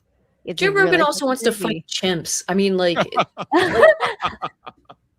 Oh my god. let him fight. How we put Joe Rogan into the battle arena with a robot and a chimp and see what happens. Oh my god, that's great. That's actually good. That's good entertainment. Now, like, Yeah, that mind would you, be it's fun. so funny. And by the way, you Aiden, guys who do AI, make that happen. Like make a Yes. video of Joe Rogan fighting a chimp and a robot. That's right. That's right. And let's see an AI of Joe Rogan fighting a freaking chimp and a robot. Aiden is so funny though, because like, speaking of Joe Rogan and this world going into full madness, it's like they're doing like the fucking like Rome is fallen, the empire is fallen, and then here comes Joe Rogan and the UFC. We're gonna fucking do it on the White House lawn, baby. And know, I'm like, this yeah. is just crazy shit. However, did Okay, you but you know see the what, kind though? of response Trump got in the most recent UFC event versus the one he got a year ago? No, I actually got a copyright strike not strike, copyright claim on this on a recent stream that I did about it. A year ago, Trump walked out on a UFC event. Everyone's wanting to touch his hand and give him a high five. He did it about a month ago. Nobody. Ooh. And for all these claims of like, no, there's no MAGA division. Everyone is still all on board. That the UFC is like Trump's home turf. Yeah. And you can't get just 1 year. You can't get anyone to the craziest thing about that was when he got booed at the baseball thing. Yes. Because like right before that happened to Taylor Swift, and he was all like, yeah, Taylor Swift is not that popular anymore because she doesn't like me. And then now it's like, how the tables have turned, because we got tables turn indeed. Yeah. Well, you know, and that should be considered a good thing, because it means that, you know, people aren't fucking zealots, right? It's like, look, I voted for Trump purely because my choices were him or a talking fucking moron, and those were my choices. Cackling moron or him, and I had to make a choice, and I chose him. Right? Yeah. I think Trump, look, I think he has a lot of good qualities. I think he has a lot of ridiculously stupid qualities. Yes. And I don't understand. I guess because I come from the generation where you didn't put politicians on a pedestal, man. Like, you know, you watch what they did and you judge them accordingly, right? To that. You didn't just blindly follow every fucking thing that they say and do. So And maybe that's why I can't be part of a party. The problem is with that, I just completed some research on this. That exact thing you described has been increasing perpetually since 1948. Every year it goes up and up. The people who just they just vote for their guy. And then the crazy thing is that they will re-warp reality into thinking that whatever their guy did was what they actually voted for in the first place, to avoid something called cognitive dissonance, which is psychological pain. So, for example, like you can find it back but the Bush administration is when it really starts to I agree. foment. Is during the Bush administration. Yeah. And you found people that were just like, they read a quote that said, Bush says there's no WMDs in Iraq. And then you read the Dufler report and it says, well, or Bush says there are WMDs in Iraq. Dufler report right underneath of it says there were no WMDs in Iraq. People who consider themselves partisan, Republican, became more convinced that there were WMDs in Iraq after reading the Dufler report. People who did not consider themselves Republicans read the information and went, yeah, okay, I got it. There weren't WMDs there.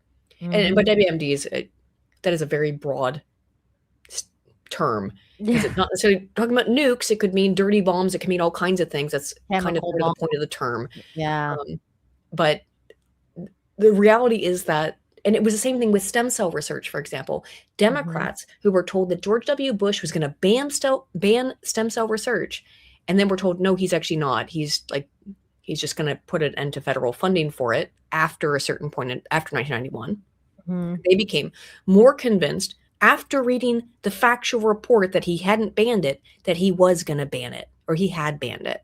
People read whatever the fuck they want to hear out of news articles. And that stuff, that the sources I just cited and the examples from the 90s, that has all increased exponentially in the world of social media. Like tribalism is probably at its highest, man. Like the highest it's ever been. Like, well, you know, outside of us being in actual tribes, you know, like it's gotten, it's grown a lot more. But I don't know, man. I feel like there was a sliver of time where, you know, common sense ruled.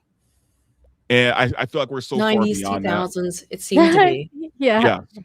I miss those days, the 90s, especially. Honestly, like, my God. I miss the days when, like, you know, like the television and the airwaves were bombarded by reality shows. I miss those days at this point. Yeah. Because I'd rather just have that than have the the reality shows social media, to be fair. Actually, you're kind of right. Constant, never ending. But I think social media is the problem. I think, you know, that's the thing. We didn't have social media back in the 90s and 80s, and, you know, people had to talk to each other. Yes. You know, we had to work out our differences. Like in real life, we had to you know, really work out our differences. Yeah, That like was we the had to issue. actually talk to people. You know, we couldn't just make a snide comment behind a screen. If we were going to make a Mhm. snide comment, we'd have to do it to somebody's face. Yeah. And at that point, Yeah, you're that's risking. it. At that point, you're risking your ass beat. So I mean, like, you know, it was different. Yeah. It's it's a crazy time to be alive, like with that kind of thing. Like you just never know anymore about, first of all, how people are gonna react online, what they're gonna do.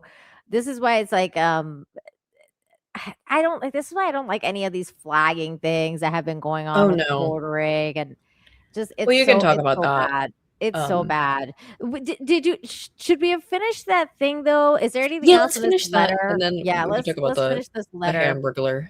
Yeah, because he's I guess like there's developments with that story, so we He's gotta kind of check in on that. related to this in that we are currently in a stage where people are getting just demonetized, removed from YouTube. Yep. It is, and at this point in time, which did not exist when this happened maybe 4 years ago, you do Mhm. have Rumble, you do have Kick. Yes. There are real, like, they're not as big as YouTube, that's true, but there are Mhm. real alternative platforms that you can go to where you can be monetized and where you can actually receive, you know, feedback from a real audience that's not entirely fake. And so this is YouTube I think has really miscalculated.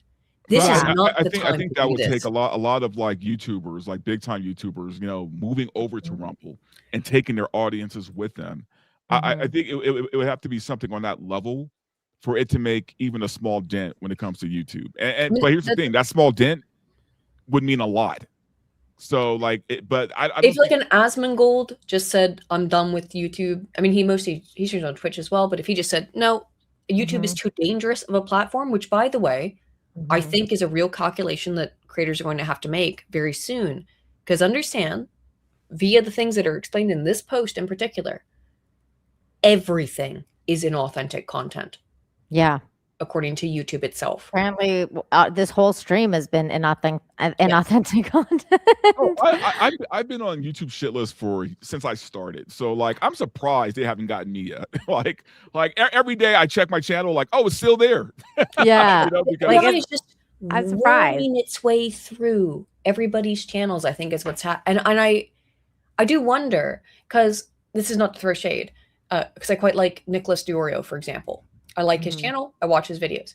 But his Mhm. videos are his thumbnails are super repetitive. It's like, he lied.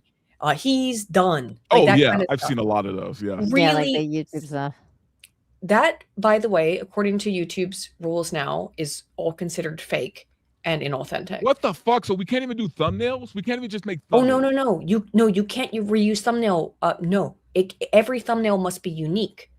You can't use any kind of template or any kind of the things that Lord. YouTube told you to do for the last 10 years. Again, I'm not throwing shade on Diorio, but he's a big creator. He makes a lot of Yeah. money. So I'm No, just I using know. it as an example. But he's sitting there watching other people's content with he's not on camera.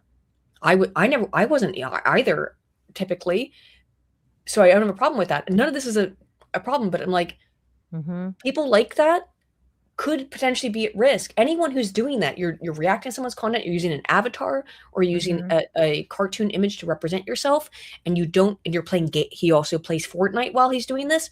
Every Mhm. single thing about that is what is laid out in this email as being inauthentic content, excuse me. God, this is so fucked. Like, Yes. This is so crazy. So where were we here? Just I think at game footage, because I did Yeah, think we that were unrich like right about it. here. That appears across majority. Like consistently pop text styles that we were talking about, pop text that appears across Yeah. the majority of 500 videos. While these are common editing techniques, This guy's got when they form 11 videos uploaded to his channel, by the way. wow, So it's hallucination. not that many. Yeah.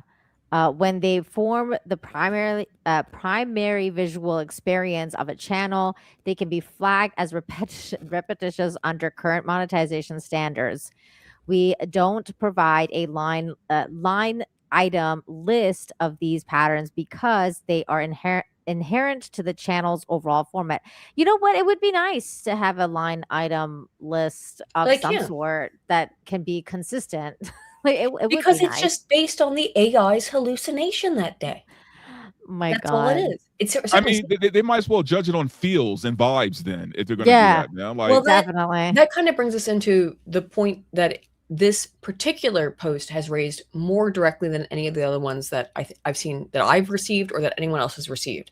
This is all judging content based on a subjective quality perspective, right? Now, what that means is that YouTube is acting as an editor by saying we don't want content that is of lower subjective quality. YouTube operates. wait. So, but what does that mean? So YouTube is saying here, these are things that we consider to be quality markers. That don't gameplay footage. We don't really want that. Don't use these templates. We don't really like the way that looks. Don't use this or that or the other. These are okay. all, So no real definition, just something that they make up to.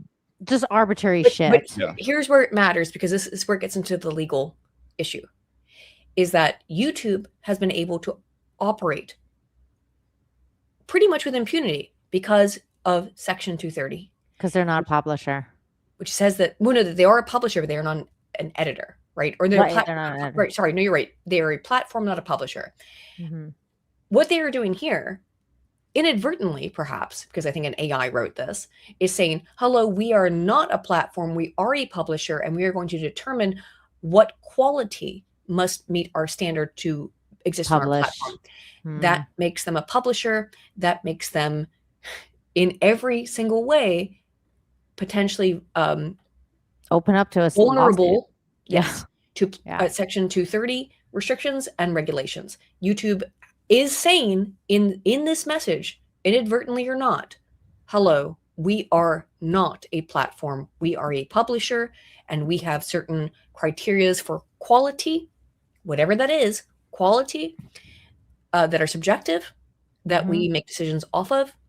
This is even actually worse than the political stuff in a way. I actually think legally this is worse than the making political decisions, because this is showing far more that we are making subjective quality decisions, and therefore we are in fact a publisher and not a platform.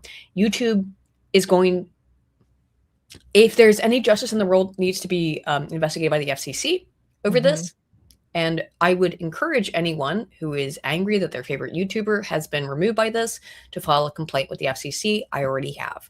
So, because this is a violation of Section 230 under the operations under which YouTube operates, or the operations under the statutes under which YouTube operates. This is a violation of Section 230. They are operating as a publisher, not a platform. Wow. By this very email. This is wild stuff. It's actually really for anybody who's a content creator. This is crazy things to read about. I mean, when I read that, they could take your channel anytime they want, basically. Just at any point, at any point. And this is just incredible. Like this email is incredible. As you go through it, my question would be, what channel would be monetized under these conditions? I will tell you, Associated Press, CNN, and Fox News, ABC, any sort of mainstream CNN, news. Fox News, they all use templates. They use transitions. They have text on the screen. Have you noticed that they're moving away from that, Aydin? Have you noticed that they're moving away and like they're making like podcast studios now? Yes. As their like setting. Well, because they realize that their medium is dying, right? Yeah. I mean, look, fuck dying. It's dead. It is dead. No one gives a shit. They're trying to survive. However, if you just put on Fox News, if you just turn on Fox News right now, you will see a chyron. You will see a template all around the screen. Well, you're not supposed to do that. There's text. Oh my God. There's transitions. You're not supposed to do. All of this is against the rules. Did you see the funniest template they did, Aydin, on Fox News, where they were like, their template has like on the bottom of the screen, it's like a flag. It's like, because they're doing a lot of like, Iran war stuff right now, right? So they're like on the bottom of the screen, they're trying to say like US and Israel is on one side and then Iran is on the other. And then like the one on their thing, like Israel and like the US flag are like merging into one. So US doesn't even look like its own flag. It's like this like weird, like really? It's like this weird flag. And everybody was like, what the fuck is this? Like, because people were pissed about that because it looks weird, but it's like, I get it because they were trying to do like a template of like I their guess one side, you know, but it was bad. It was a bad template. weird imagery though. Well, Yeah. propaganda was. is propaganda, right? I mean, they're never going to stop. Fox News even came out, a few years ago saying they're not a real news channel anyway. Yeah. So, Well, Neil Mahan also has been explicit not only about his desire to increase the use of AI, but that he wants YouTube to be TV. He's got a real boomer mentality about this, which is that he wants YouTube to be TV, which means that I guess it's just Fox News and MSNBC. These are the only things that. Although I do have to wonder, it is still YouTube. So what do you want from that description that was given there of what is authentic content, or more specifically inauthentic content? What kind of content would meet that criteria? The only thing I could think of is vlogs, but even vlogs use templates. Even vlogs everybody use uses transitions. templates. It is such a ridiculous a policy. Honestly, this kind of stuff makes me long for the days of like Chocolate Rain and fucking the Techno Viking and shit like that. I miss the early days of YouTube, man. Like when just no one gave a fuck about this. But yeah, nobody gave a shit. I mean, sure, no one was making money either, but it's it was a simpler time. It was authentic. If you read on, they'll explain more about not just that stuff, but also the structure of the videos. So it says you can't do. Yeah, while many creators use a 3-act structure or hooks, our reviewers evaluate whether the unique narrative and original visual contribution outweighs the reused elements. What the hell does any of this mean? So a 3-act structure. It's all gobbledygook. With a 3-act structure, which means like your beginning, middle, end. Yeah. They don't want that's AI. Don't do that. The basic structure of storytelling, don't do that. That's AI. Now, YouTube for years told people to make a 10 to 15-second hook to get people to watch your video. Yeah. Don't use a hook. No, that's AI. Okay. That's inauthentic. So from what I'm getting from this though is that I think my stream and this specific show is going to be pretty safe because I have ADD and I go from one fucking topic to another, and it's always just fucking like just going from one thing to another, and I think we'll be okay because we've talked about like 5 different things from a real human being's perspective, yes, but from the AI, it's watched us looked at this screenshot a bunch of times. No. And first Should of all, I change the template? No, oh shit! There you go. Oh, wait, the template has changed. Oh no, the template's changed again. What do we? Oh my god! What do we do? However, the other thing is that we're an hour and 40 minutes in, and it only looks at about the first 5 minutes. So, oh no, 30. Oh no, I can't hear you. What? Nina, you're on mute. You might have knocked your mic a little bit in the action. Oh no, I still can't hear. Nina, I can hear you though. Uh-oh. Mute myself. Am I? There you go. Oh my god. It's because of the Dan Bongino movement. Was like, yeah, I got too excited. It got me. I karate'd it too hard. I karate'd the audio. Sha, hiya. Oh my god. Okay. I don't know what people are supposed to, and that's why I'm worried. Like, I'm not. I got my stuff back, but I'm deeply concerned because if the same rules that were applied to demonetize my channel are applied to anyone else, as they will be as the AI worms its way through the algorithm, as it worms its way, and it's just trying to find people, essentially, it will hit. If the same rules that were applied to Broken Crown were to be applied to every podcast or live stream, whatever, like this that exists on YouTube, every single one would be demonetized because every single one uses templates. Every single one uses basic structuring. Every single one does this same kind of thing. Someone has text often on the screen. YouTube said, no, we don't want text on it. We don't want you to read things. I don't know what the hell that leaves left to be monetizable. This is too crazy. Let me finish this and then I'll tell you the hell I had to deal with a couple of years ago on YouTube too. It's okay. So no 3 structure hooks. Our reviewers evaluate whether it's unique narrative an original visual contribution outweighs the reused element. These evaluations are done on a case-by-case basis, as we cannot comment on the status of other channels. I must reiterate that your channel has already undergone a manual review by a specialist. That's just not true. At this stage, Specialist AI, yeah, a specialist AI. At this stage, we have exhausted the official internal escalation paths for this specific appeal. By I the way, understand this feels. told me that too. It did. Told me that It too. told you that Before they actually got through to me and went, oh, okay, you made enough of a stink. So they will tell you this at every single level. So for people who are dealing with this, my best advice, just keep pushing, because they have not exhausted every single whatever. They've not even done one. No human being even knows about it. You get emails like this is all AI, it's boilerplate, it's all bullshit. No one has looked at your channel whatsoever. Yeah, and such a good point, because it happened to my friend John Talks as well. And he didn't get even his appeal read. Like, there was nobody watches your appeal. It happens to everybody. And so many people that I've seen tag me on Twitter right now about what's going on with them are saying the same thing. My appeal has not even been watched and I got rejected. No, I've seen a bit of a cope. I've seen some cope, which is that, like, oh, YouTube, when YouTube employees watch a video, it doesn't leave a view on it.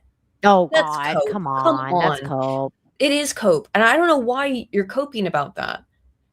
It's crazy. It would show if there's a unique additional view on the video. On mine in particular, I watched it. I got a unique view on it from me. And then doesn't matter how many times I rewatch it, it's still one view. Mm-hmm. It's from the same account, from the same thing. YouTube did not. No one watched my video. What they watched was when me posting the video on Twitter, which they told me not to do, got 1,000 likes and like 500 retweets or whatever it was. Yeah, it went viral. It went viral, and that's why they were like, "Oh shit, there's nothing else." Yeah. And again, that's unfair.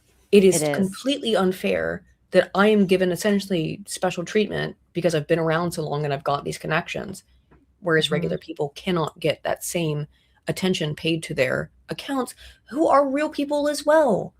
It's absurd. And it's sad because I'm trying as much as I can to help like everybody I know, like everybody who tags me and stuff. I try, but there's just too many. There's just too many at this point. And like, half of these people I don't actually know. And some of them like, I don't know your content, like I don't really want to stick my neck out for you if like your content is terrible. Like, I don't know you. But like, I try to look at people's content, and if I'm like, okay, like this seems pretty okay. This seems like a legit situation. I do retweet them, and I do that, and that's what basically that's the only thing we can do is to retweet each other and to like back each other up. And if somebody's like having a hard time, especially the littler channelers, the littler channels. If you're a bigger channel and you see that happening, if you have a bigger platform on Twitter, it's kind of up to us. It's kind of up to us to signal boost them, because those poor guys are just never going to be seen. It is difficult because they, particularly after my appeal got, actually accepted, I got a lot of people coming to me, and it's like, however, I did notice that a lot of them are legitimate like AI slop channels who probably should not be monetized. Oops. And so it's difficult to say, like, if I know who it is and I'm like, yeah, absolutely. Or if I can look into your channel and just see for a second you're a real person. But if I put on a video and I hear an AI voice, even if you have a real reason for doing that, I'm sorry, I'm not going to retweet you. Same. I'm the same way. Like, I don't like AI slop. And there was this one guy though, his name is David, and he kind of started going viral too, because I think he was making like 3D animation videos, and then they were like saying like, he got demonetized. But oh my God, they pulled one on him that I was like, okay, this one is like beyond fucked up. Because they said they messaged them, and they were like, after like, oh my God, this guy was going on for like a week at least, like being like, please, somebody like listen to me. He's just like screaming into the void. Seen this guy, I think, we've retweeted him several times now, and then this poor guy starts going, like all of a sudden, I think it was right after yours got monetized again. He was like, yay, I got monetized. Like finally they like YouTube saw my appeal. And then within like 10, 15 minutes, YouTube wrote him and was like, actually, sorry, bro, this was not meant for you. This message was meant for someone else. You're still demonetized. And then like never like and then he couldn't even get a hold of them anymore. They just started ignoring him again. So we had to go. Like I just retweeted that and I was like, this that's is so just insane. cruel. It Like, is this a just Kafka. straight It's up a cruel. Kafka trap. It's Kafka-esque. It's this insane Sisyphean task they want you to do, and not only that is that they will randomly re-demonetize you because it's all run by AI, and AI almost always, well, not almost always sticks by its original decision. So the only way you can override the AI is to have a human being come in and go, no, override.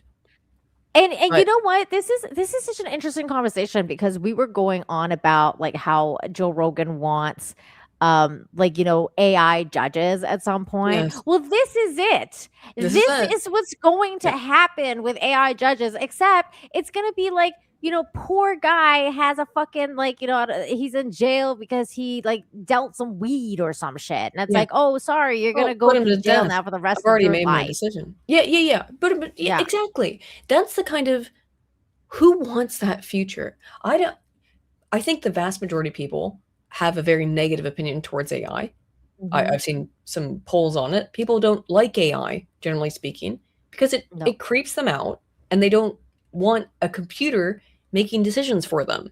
So the idea that it could make creative decisions, and that's what this ultimately is an AI saying, I have decided, beep boop, that this content is not of creative value or subjective value. And that is something only people can decide. Yeah, So, it's so crazy. And Verbal, are you there? Because right now, like speaking of AI. Oh, there we go. Yeah, he was. Yeah. There you go. Okay, you were. Yeah, I couldn't even see you. Like I was like, I see his name, but his like actual thing is like not on the screen. Anyways, you're here. You're fine. Good. Okay. Going back to this. YouTube got me, huh? Yeah, You never YouTube got know. you for a sec. YouTube got you. Banned me for like 2 seconds. So I must reiterate that your channel has already undergone a manual, blah, blah, blah. We read this. Since your channel was suspended from the YouTube Partner Program before the 17th of the month, your previous month's revenue will not be injected. This is another part of it, which is that you'll notice that it used to be that you could reapply to the Partner Program within 30 days. Again, this particular inauthentic content claim overrides all other stuff. Like you get a strike, whatever, you're still monetized. This overrides all of it. Just says monetization gone. But we'll still take your money, by the way. So your money is you can reapply in 90 days, not 30 as it is for anything else. In 90 days, 3 months. And we're going to hold your money that you've made in escrow until then. And by the way, if you have not made the changes to your channel that we want, and we are incredibly unclear about what those are, we're in fact very intentionally vague about what they are, then we'll just keep the money. So this is just a big scam. It is. That's what it is. That's it's insane. A scam. YouTube is broke. It's been broke forever. I think that what they really want to do is to be able to post positive. They're going to bleed no matter what, but like less negative reports for second quarter. And they've done this specifically for 30 or for 90 days so that 3 months, so that they can then go, look at all the money we didn't bleed for the last 90 days. Yeah, it reminds me of what they did anyone too. It reminds me of what they did with Cecil. I don't know if you caught that. But they just deleted his account and they owed him like $7,000. Wow. It was just they've been doing that for years. And this in particular seems because it's so coordinated and it's mass, it seems to me that YouTube really just wants to steal some money from people. Yeah, because that one was definitely political. Because that one was absolutely yes. Yeah, because that one was before this stuff happened, and it was about Tim Walz. Yes. Because he was making fun of Tim Walz and he had him on his thumbnail and they were like, this is bullying. So we got you for bullying. But This is You then, bullied bullying? Tim Walz. but then it's not like, oh, this is bullying. Here's a warning. And then here's another 3 strikes. It's this is bullying. Yep. We're taking your channel. You're fucking done, bro. Like, That is it's a manual fucking decision. on. By the way, I think that all of these are in some level, well, they're not manual, but just I think this is all being done because YouTube is broke. I wrote about it last year. Yeah. In that YouTube has never made money, but all the things they've done over the past year and a half or so, like the promotion of shorts, the promotion of live streams, and the promotion of only some long-term videos, long form videos. All of that is to maximize YouTube's profits while minimizing creator profits. And one thing that was also curious about that I noticed at the time when I started to notice that my channel was being killed is that what was YouTube promoting to me? It was channels with, like, I'd see it constantly, videos on my For You page that had 10 views on them, 5 views on them, 15 views. That's not a bad thing. And YouTube can turn around and say, look, we're promoting smaller creators. No, you're not. They were like live streams that I would never watch. It was like someone playing a video game that I had no interest in or something like that. Then they can say, look, we promoted it. So we're never going to promote you again, by the way. The other thing is that those people with 15 views are not part of the partner program, which means that every single view they get, all of the ad rev goes directly to YouTube. YouTube's pockets. Yeah. Jesus Christ. So why is YouTube promoting small creators? It is entirely so that they don't have to pay anybody. This is freaking wild, man. That's freaking wild. By the way, Rumble, we had a Rumble rant from Russell Hall, who said about that comment about my grandma. Yeah, but the whole point of constipation is that your shit doesn't come out of your ass. No, it does at some point. At some point, it's just painful. That's all. I mean, it's got to come out at some point. So yeah, it's a different type. That's all it is.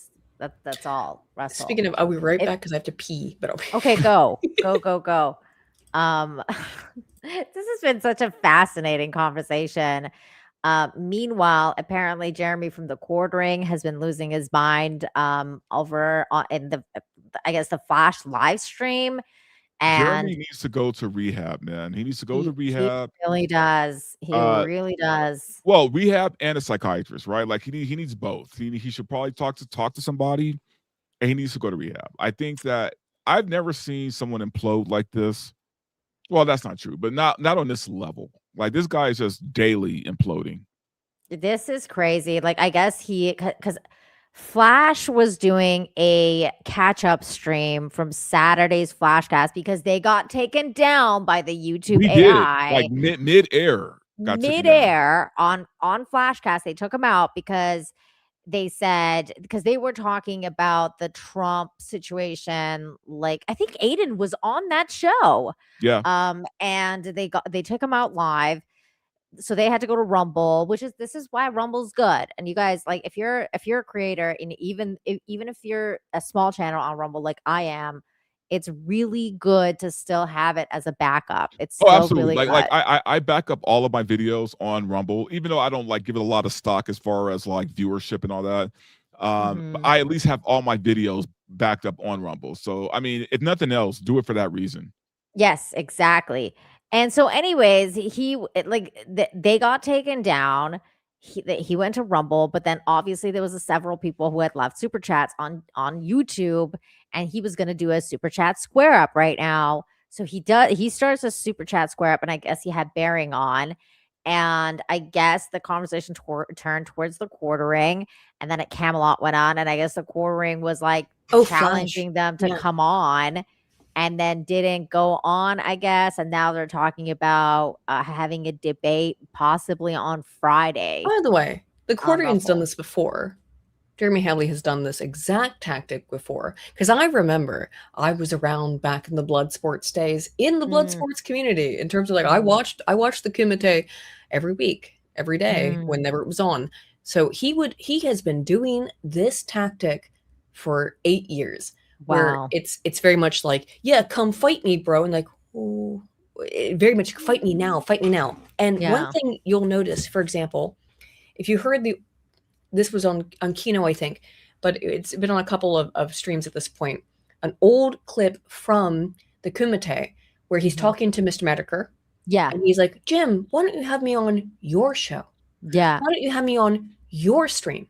Why Mhm. was Jeremy begging to go on Jim's stream? Because the people, he wanted them to get to super chat certain things so that No, he YouTube wanted to takes flag them Jim. down. They wanted to flag Jim for He the wanted to super flag chats Jim. people sent Yeah. at that time. The Yes. super chats were deemed inappropriate by YouTube AI, the algorithm, and they were flagging people who were sending these things in. So He's been open about the fact that he would that's messed up. get on the phone and then say slurs so that he could get people taken down. That's so messed up. When he talks about things like that, it's because why does he not want to go on Flashcast tonight? Because he hasn't figured out yet how he can get Flashcast taken off of Rumble. That's why. Well, he can't do it. No, He he's just can't do it. yes. So he's trying to figure out some way for it. Like, how do I get Flash off of Rumble?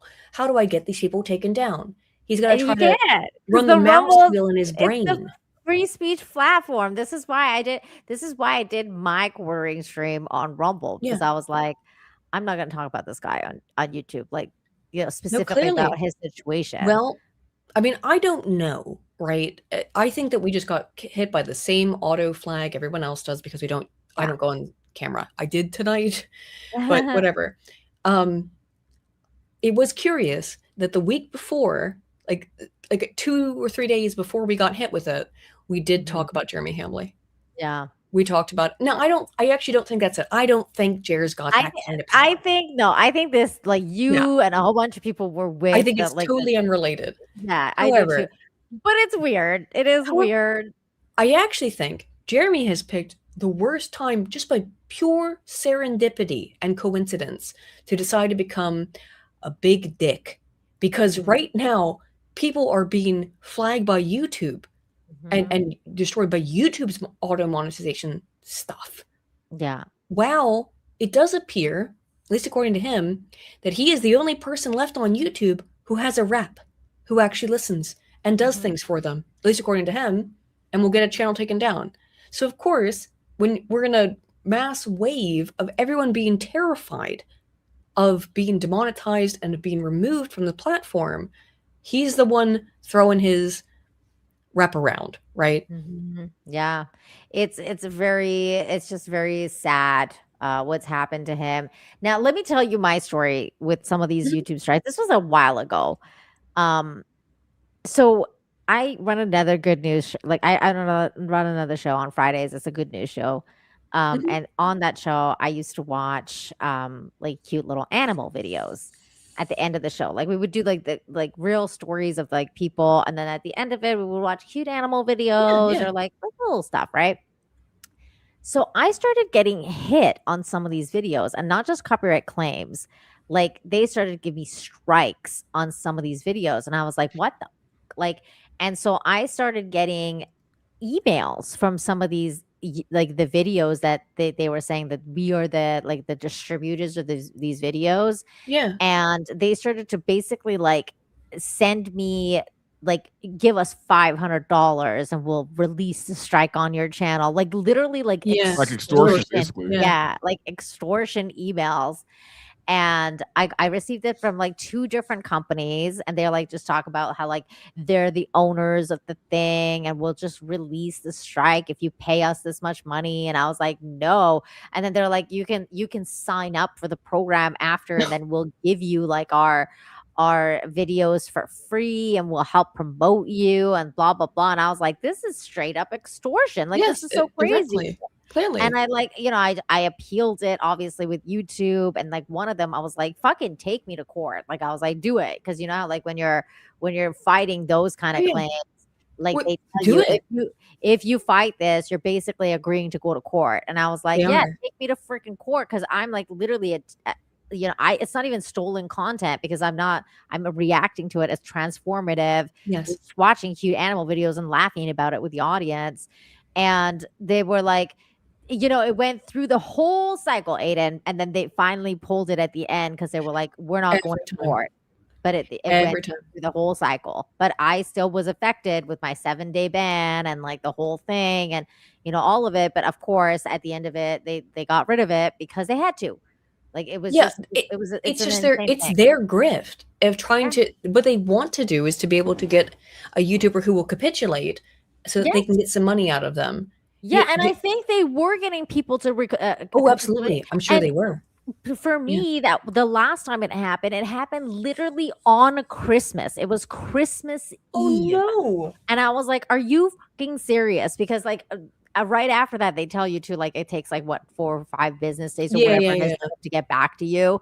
And they were like, oh, we're going on holidays. You're not going to hear from us for like 2 weeks. So my channel got like screwed, like, because it was like literally Christmas. And then they like tried to extort me. I made a video about it. It's still on this channel as well as on Rumble, but it was one of the craziest thing that happened to me. And that's when I was like, I need to like, I have to diversify. This is so crazy. Yeah. I mean, I had already diversified. I was already on Rumble, but I was like, this is so crazy. I started push my Rumble a lot more after that because it was just, it's madness. It's madness. You could just wake up one day and like the whole thing is gone. The whole thing is gone. It is. No reason. I really should have started doing it years ago. About 3 years ago now, I made a video that I thought was one of the best videos I've ever made about a study that was conducted out of the University of Portland. And it was a study about, okay, so it's a really funny story. A transgender PhD student wanted to conduct a study about how transgender PhD students in engineering feel about being transgender, essentially. Okay. And the way that they went about this was that they put up a link on the portal at this university and said, like, click here and you can, enter to win a $10 gift card or $5 gift card, whatever it was. And then when you went to go take the study, participate, you had to select, am I cisgender or not cisgender, essentially. Okay. This is not how you conduct research. You've made a very basic error. So if you click no, I'm not trans or non-binary, it just kicked you out and said you're not available to participate. Now, the way that you do this is that you let the person complete the study, and then at the end they have to click that, and then you don't tell them that they're not available. That's just right. That's how every other study works. However, being very ignorant and very, I believe, arrogant, they put that first and then just kick people out. As a result, people got very upset because they wanted their $5 Amazon gift card. So they went back in and said, yes, I am transgender, non-binary. And my name is Apache, and I identify as an attack helicopter. This was about 4 years ago that this study was conducted in Portsmouth, not Portsmouth, Portland. It was somewhere in Oregon. Washington. Yeah, Washington or Oregon, I don't remember. Yeah. That tracks. No, Oregon. It was Oregon State. It was Oregon State University. That was it. Okay, that makes sense. And so, yeah. So, and by the way, the university they put up promotional material videos about this student who had conducted this research, about how great they were and how brave they were.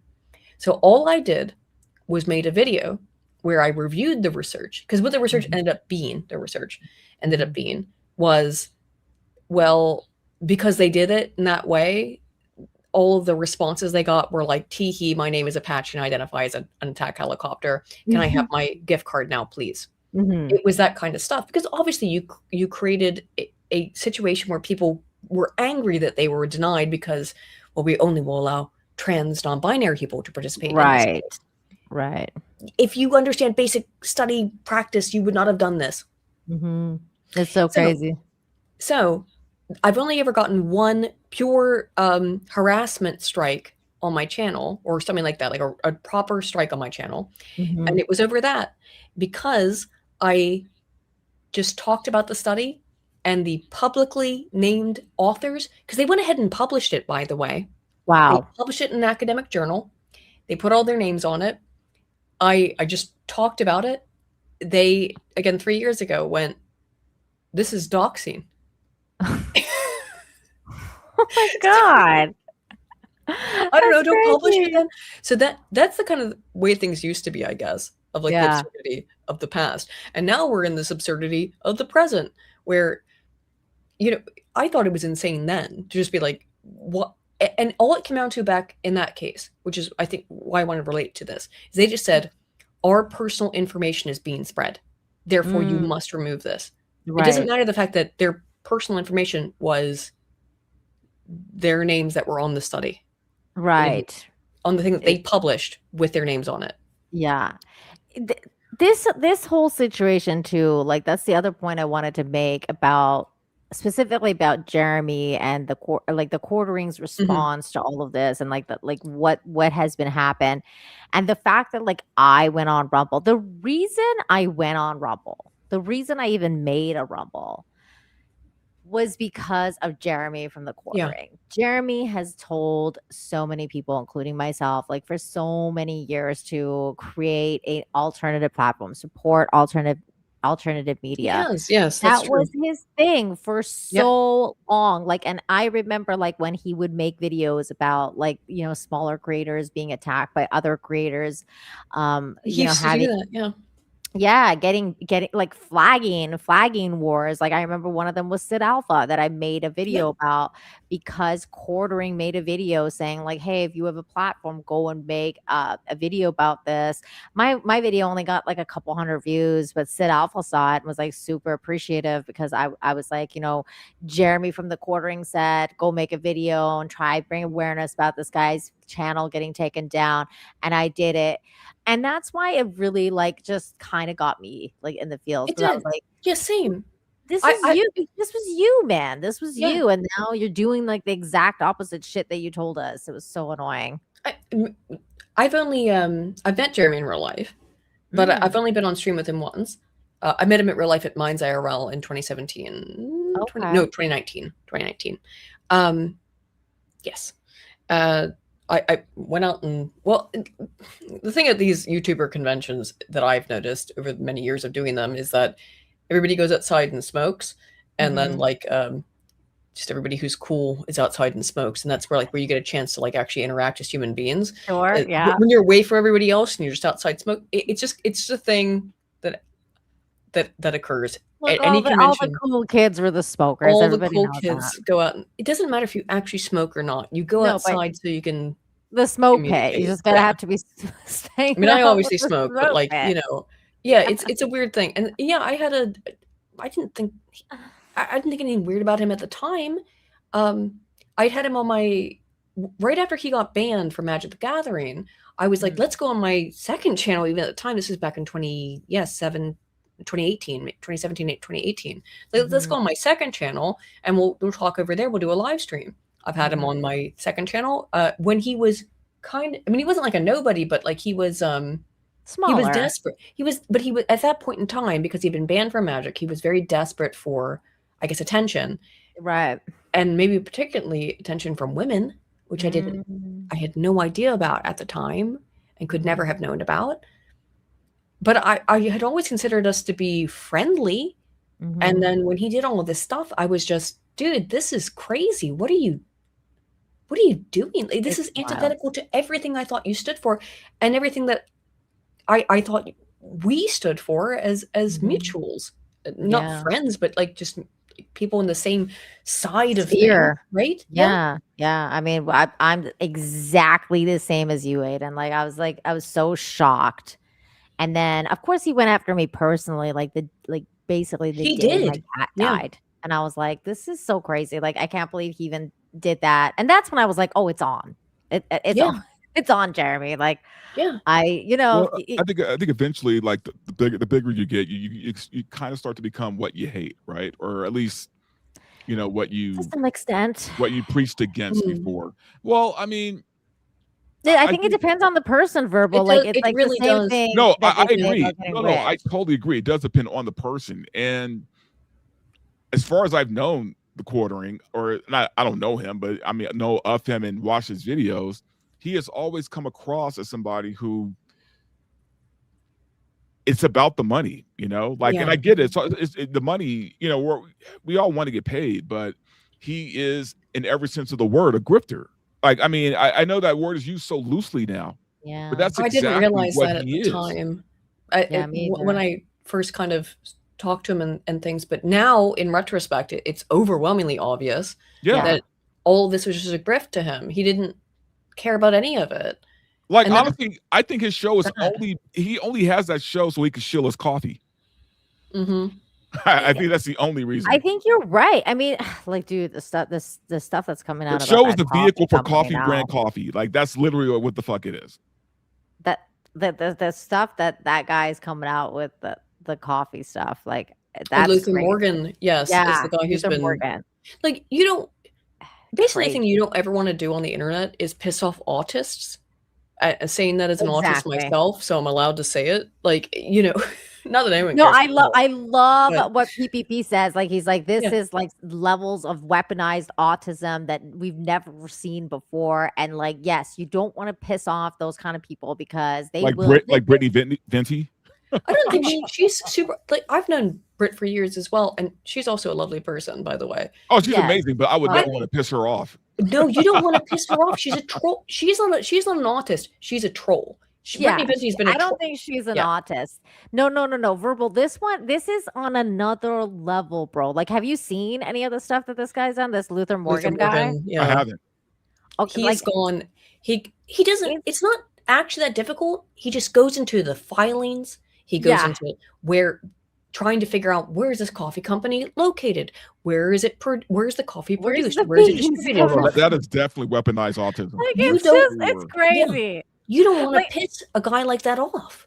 He's literally like that meme from like It's Always Sunny in Philadelphia with like fucking like, you know, like he's like Oh, with the like all board? this shit on the board. It's like, where is this fucking coffee coming from? Is it coming from here, over there? Oh, Like, what's the guy? gotta track the it's, beans.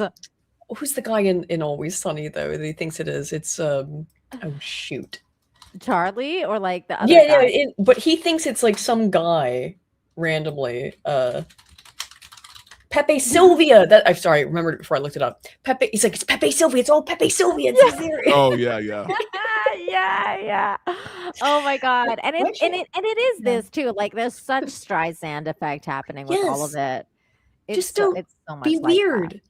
And then when you start to, he shouldn't. Do you think he flagged the casino? Because I think it's unquestionable. He told Josh Moon he was going to do it. 100%. I think he did it. I think he did it. Like, I think he he did theirs for sure. Yes. But everything else, like afterwards, I don't know. I don't know about like, you know, the other channels. Illicit I'm clips. not sure. Yeah, I don't know about Copium illicit got hit today. clips. Yeah, I don't know about those ones. That could be like that could be like the after effect, like the fans or like, you know, other people now are incentivized to want to strike anyone who talks about him, because then they can blame it on him and make him look worse. All he would have to do essentially is kind of just, the same thing he asked Matt Jarbo to do on the Boulder stream. Show your flag history on all of your channels. And even then, to be fair, it wouldn't even that wouldn't fix it, because he bragged about, like, I got my YouTube rep. Apparently he's the only one who's got one left. I've still got my YouTube rep, and I'm going to just tell him to take the channel down. And then it went down. So what's anyone supposed to believe about that? At a time when, again, like, he couldn't have really predicted that, like, a week later, all of YouTube would be hit with this insane demonetization wave a couple weeks later. Yeah. It's so crazy. The timing of it is actually crazy. Yeah. The timing of it is actually crazy. It is. But speaking of the quartering, so Yellow Flash just set up the stream. It's going to happen Friday night. They've got the stream set up now. Is it on Rumble or YouTube? Boys Live. It's Rumble exclusive. Well, let's fucking go. Well, I was actually on Flashcast when they got taken off of YouTube most recently. I was there because we were talking about that while you went to pee. I was mentioning about that. Yeah. It was because they showed about the Trump assassination attempt, they showed the guy running in with the Oh, gun. the gun. Yeah. Mhm. And the gun got now they're back on YouTube, but I agree. I think we all need to we should all do this together essentially as much as we can. It's Mhm. it's impossible. You're herding sheep, it's kind of impossible. But right now is a good time to kind of be like, all right, look, YouTube hates us. They have made it explicitly clear that they hate creators, Very real much. creators. They only want AI slop and the most garbage shit imaginable, and to Mhm. be TV. If that's what they think TV is, Mhm. whatever. They want Fox News Fucking boomers. and AI slop that for boomers. Yes. Neil Monan has decided that YouTube is a boomer platform for boomers, which is an incredible mistake. It's But that's what crazy. he's decided. Yeah. So we're all good. We did our stream tonight. We did the last hour on Rumble and Kick. From now on, we're going to do continually more and more on Rumble and Kick from now on to Yeah, get the I hell should off have done YouTube. that tonight. I should have done that tonight, but I didn't. But maybe from now on, we're gonna start doing that too, verbal, because just YouTube's just annoying. I Um, look, I'm all for it. I think that's a great idea. If we can Yeah. get like just like a good portion of us to go to Rumble. Yeah, we should have done that tonight. I mean, But speaking of just which, saying in terms of Rumble. the monetary input that we got tonight, just for example, we streamed for 1 hour off of YouTube. We made as much money off of YouTube as we did in 3 hours on YouTube Oh wow. via super chats and, Wow. and direct input from the audience. So people, and this is the thing, it's really difficult to tell people like, dude, YouTube's screwing us over, and then be like, send super chats that YouTube takes 30% of. Yeah. Yeah. Of course. Yeah. Yeah. People like, I mean, I've been telling people to go to Rumble forever. My only problem with Rumble is that like my channel's over, like, unless people go there for me, like my channel's dead over there for me too. Like, meaning Same. like what Verbal said was true. Like they don't promote you. There's no, like, it's just people who support you that are going there, and I hope Yeah. that picks up at For at live some point. streams, I think it's probably good. Maybe for videos, I don't know. I think I'm going to keep uploading videos to YouTube because I've been doing a lot of live streams on there, and it hasn't been super great for me. And the couple times that was great, because I was featured on the channel, like I was featured on the front page because I had a Rumble rap for a while. Oh yeah. Yeah, so they would Okay. put me on the Rumble page, but then you would get like, oh, the stream has like, oh my God, like it's 200,000 views, 300,000 views. And then Oh like wow. there's only like 20 people in the chat, maybe. Yeah. That's the And then you problem. get like 50 likes, and then you're like, and then there's no comments afterwards, like at all. There's no comments. Rumble There's has a barely huge any problem likes. with fake views. Yeah. That's The botting. obviously a problem. They were Yeah. botting it. I mean, there's no Yes. there's no question in my mind now that they're botting it, because I think they do that now for a lot of other people too. And I think that's an issue that they need The to question is stop. though, can we move enough people if there's a concerted effort, and the problem is it does have to, there's no way to get everyone on board with this. But I think Mhm. maybe right now might be the time to try and do it, of going, let's all just move, even if it's not Rumble. entirely, but let's try to move to Rumble, let's try to move to Kick, let's try to move to alternative platforms, because in particular, this demonetization wave has shown that what YouTube is going to do going forward is only going to get worse. It's Yeah. going to affect everyone. I mean, unless they get their AI under control, which according to I don't Flash, see it. they have no interest in doing. Yeah, And I don't see it happening. I believe Flash's intel on that, which is that they're just hoping to ride out the bad PR on this, Mhm. which means that they're not going to change the AI. The AI is going to be exactly as insane as it is currently, If not worse. and if not worse. So if you enjoy, and I know it sucks. I wish more things were, I wish that Rumble was as kind of accessible as YouTube. Some of the things about the site are not. No. And this is what I'm saying. Bungalow logic. The real answer is no, it's not. But it's the closest that we possibly have as an Yeah. alternative. Like there's just nothing else. I'm sorry. Kick is just like not the same. Like Rumble's actually done some stuff to improve their platform a lot, and they're actually doing stuff now for creators as well. So to actually like be a competition for YouTube, Yeah. but they still have a long way to go. They have a long way to go for their search stuff. They have a long way to go for their like the non-botting situation. But I did think it was interesting that they changed the rules a little bit. Now they after what happened with Jeremy from the quartering, they came out and said we're not doing the promos anymore. We're not going to be putting people on the feature screen, which I think is actually really annoying because people like the quartering ruined it for the rest of the smaller channels who Yes. do deserve to be featured on the main Yes. page. No, it's not Like gonna do some any of of my it. subscribers on YouTube or on Rumble actually did come from being featured on the main page because some people just do see your stuff, and I think it's really cool that they were doing that for especially smaller creators. Like, I'm sorry, but putting like Tim Pool or like, you know, massive ass streamers on the first page is actually not really that special, you know, because they already have Tim's the already big. on YouTube. I mean, I'm not Yeah. no shade at Tim. I'm a No, friend, but like it's no shade at Tim, but like he's got a major but they following already already. have, they have a huge audience. They don't really need to be featured. I think it was a cool thing to do for discoverability for smaller channels. So you're like, oh, I've never heard of this channel I agree. before. Let me check it out on the front page. Like, and now it's like, oh, everyone who's a shill is on the front page. Okay, like that's not cool. I don't know. I don't like it, but And I don't really know what to do in terms of personal stuff. I'm just making new YouTube channels because the new YouTube algorithm. It's very funny again that they will tell people things in these kind of emails they send them about like this doesn't add anything scientifically or educationally to the context and therefore it's inauthentic. And it's like, well, motherfuckers, I'm a scientist and I can't get you to let people. I can't even get you to let my own subscribers know that my videos exist anymore.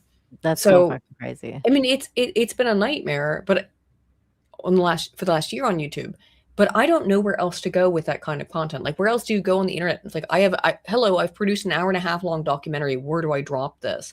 And I don't know if there's a like Rumble's X, I guess. Like, I think it's gonna be X. I think would be maybe better, although their video platform's not really set up for that yet. Not yet, but I think they're working on it though. And I think Elon said they're going to be doing like monetization for their streams now too. Well, not right now, but soon. I actually stopped streaming on X because I felt like it was kind of taking away from my X account, like when I was doing the multi-streams. Yeah. So now I do only like YouTube and Rumble for the past couple of weeks because I really thought X was actually kind of taking away from my viewers. It just didn't really make any sense. Like, I was like, I don't really get anything from X other than, and I'm not even getting like the views of my X account. Like, it was just weird. I was like, I don't know, why am I doing this for? That's a good point. It was just like, and it was basically taking viewers away from like the actual Rumble and YouTube streams, which can kind of actually be a potential earners for like YouTubers or whatever. But hey, that's for another again convo. It's like, but if you produce like produced content, I don't even know what anyone's supposed to do anymore, myself included. My best guess is what I said before, which is Substack, which seems, I think for me, doing what I do as being an academic, being a scientist, that makes most sense for me. But everyone's got to figure out where they're supposed to be on this. And I would say this is that Substack so far has been a good decision for me.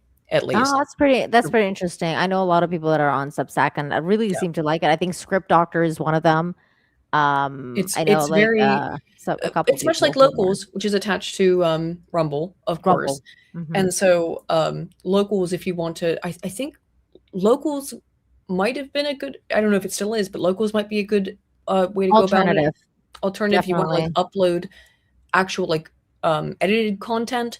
It's not just live streams. Rumble and Kick is entirely a live stream platform.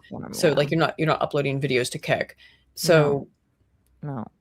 So your choice if you want to upload videos are really Rumble and YouTube at the and X, but X is X is weird. It's a wild card for X because you can go viral, like depending on what the content of the video is. Like it is very, and of course there's TikTok as well because TikTok Yeah. depending on your video length. Like it does do well. My Like, I shit's don't an know if hour and a you've half seen- long. It's Okay, yeah, nowhere that's that goes. different. Yeah. That's different. But Right. like about 10, 15-minute ones, like Yeah. you can do pretty well. But you know what? And we've been going for 2 hours and 20 Yes. minutes. So thank you so much for coming on here. I actually really Thank want you you for to having come me. back so that we can talk a little bit of politics next time, because you know, there is a lot Yes. going on. So it would be cool to talk to some politics and some pop culture with you. Absolutely. Yeah, we didn't Yeah. even get into like the assassination attempt. Yeah, we didn't get into any of that kind of stuff. We just kind of stuck by the YouTube stuff, which is it's fine because like, you know, we needed to talk about it. I mean, it's really crazy stuff what's going It on is. with, and I wanted to Well, point people need to be aware, right? Like, Yeah. we They need to do. bring awareness that this is happening. So, you know, for you guys watching, if your favorite YouTuber disappears, now you know why. Now you know why. Yeah, Yes. and what you should do is go help them find their Twitter, because they're probably on Twitter screaming about it into the Twitter Void. void. Yeah. Please help me, please. Like, go and retweet your favorite content creators, especially if they get demonetized, and Yes. or like make it your good deed of the day to do it for like a couple different ones, because there's thousands of people. Yeah, who just need leave help. them a like, even retweet if you can. Leave them a like, leave them a comment. All that stuff does Yeah. appear to be the actual mitigating factor in whether or not those people get restored. I truly Algorithm. believe the only reason that Broken Crown, which is a small YouTube channel, we get like 300 live viewers, 300 to 400 max. Mm-hmm. And yet the reason why it was restored was entirely because I've been around for 10 years. People know who I am, and they retweeted it because they knew it was absurd. It was Just- crazy. We were pissed for you. We were all Well, pissed thank for you. you. But it was I also mean, I just- was like, Yeah. what?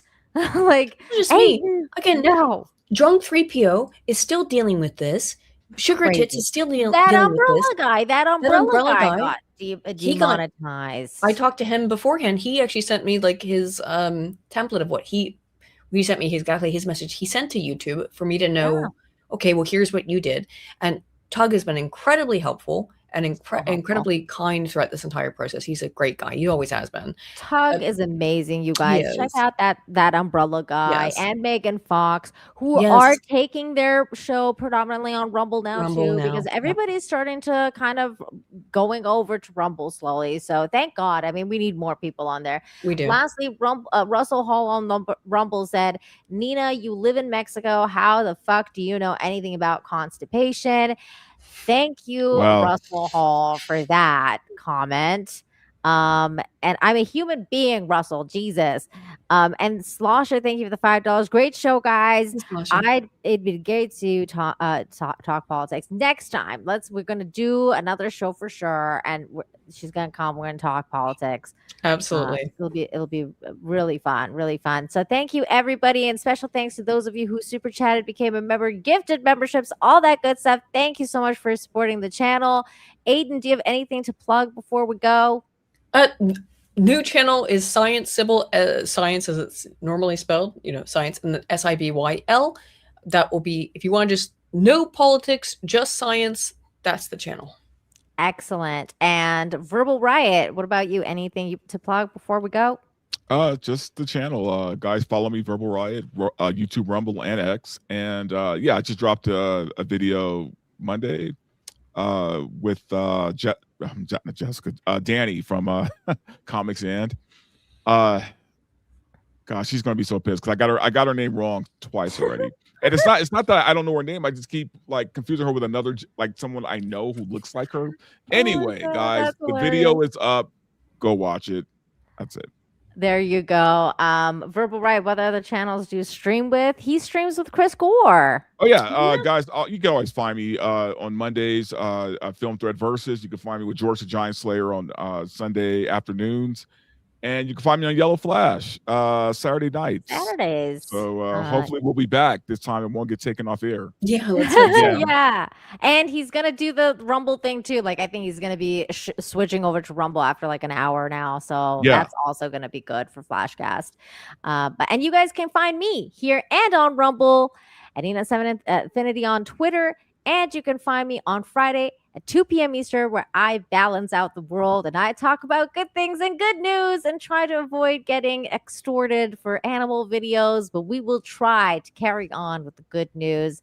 So catch me there next time, you guys. Thank you, everyone, for tuning in. We'll see you guys. Bye. Cheers.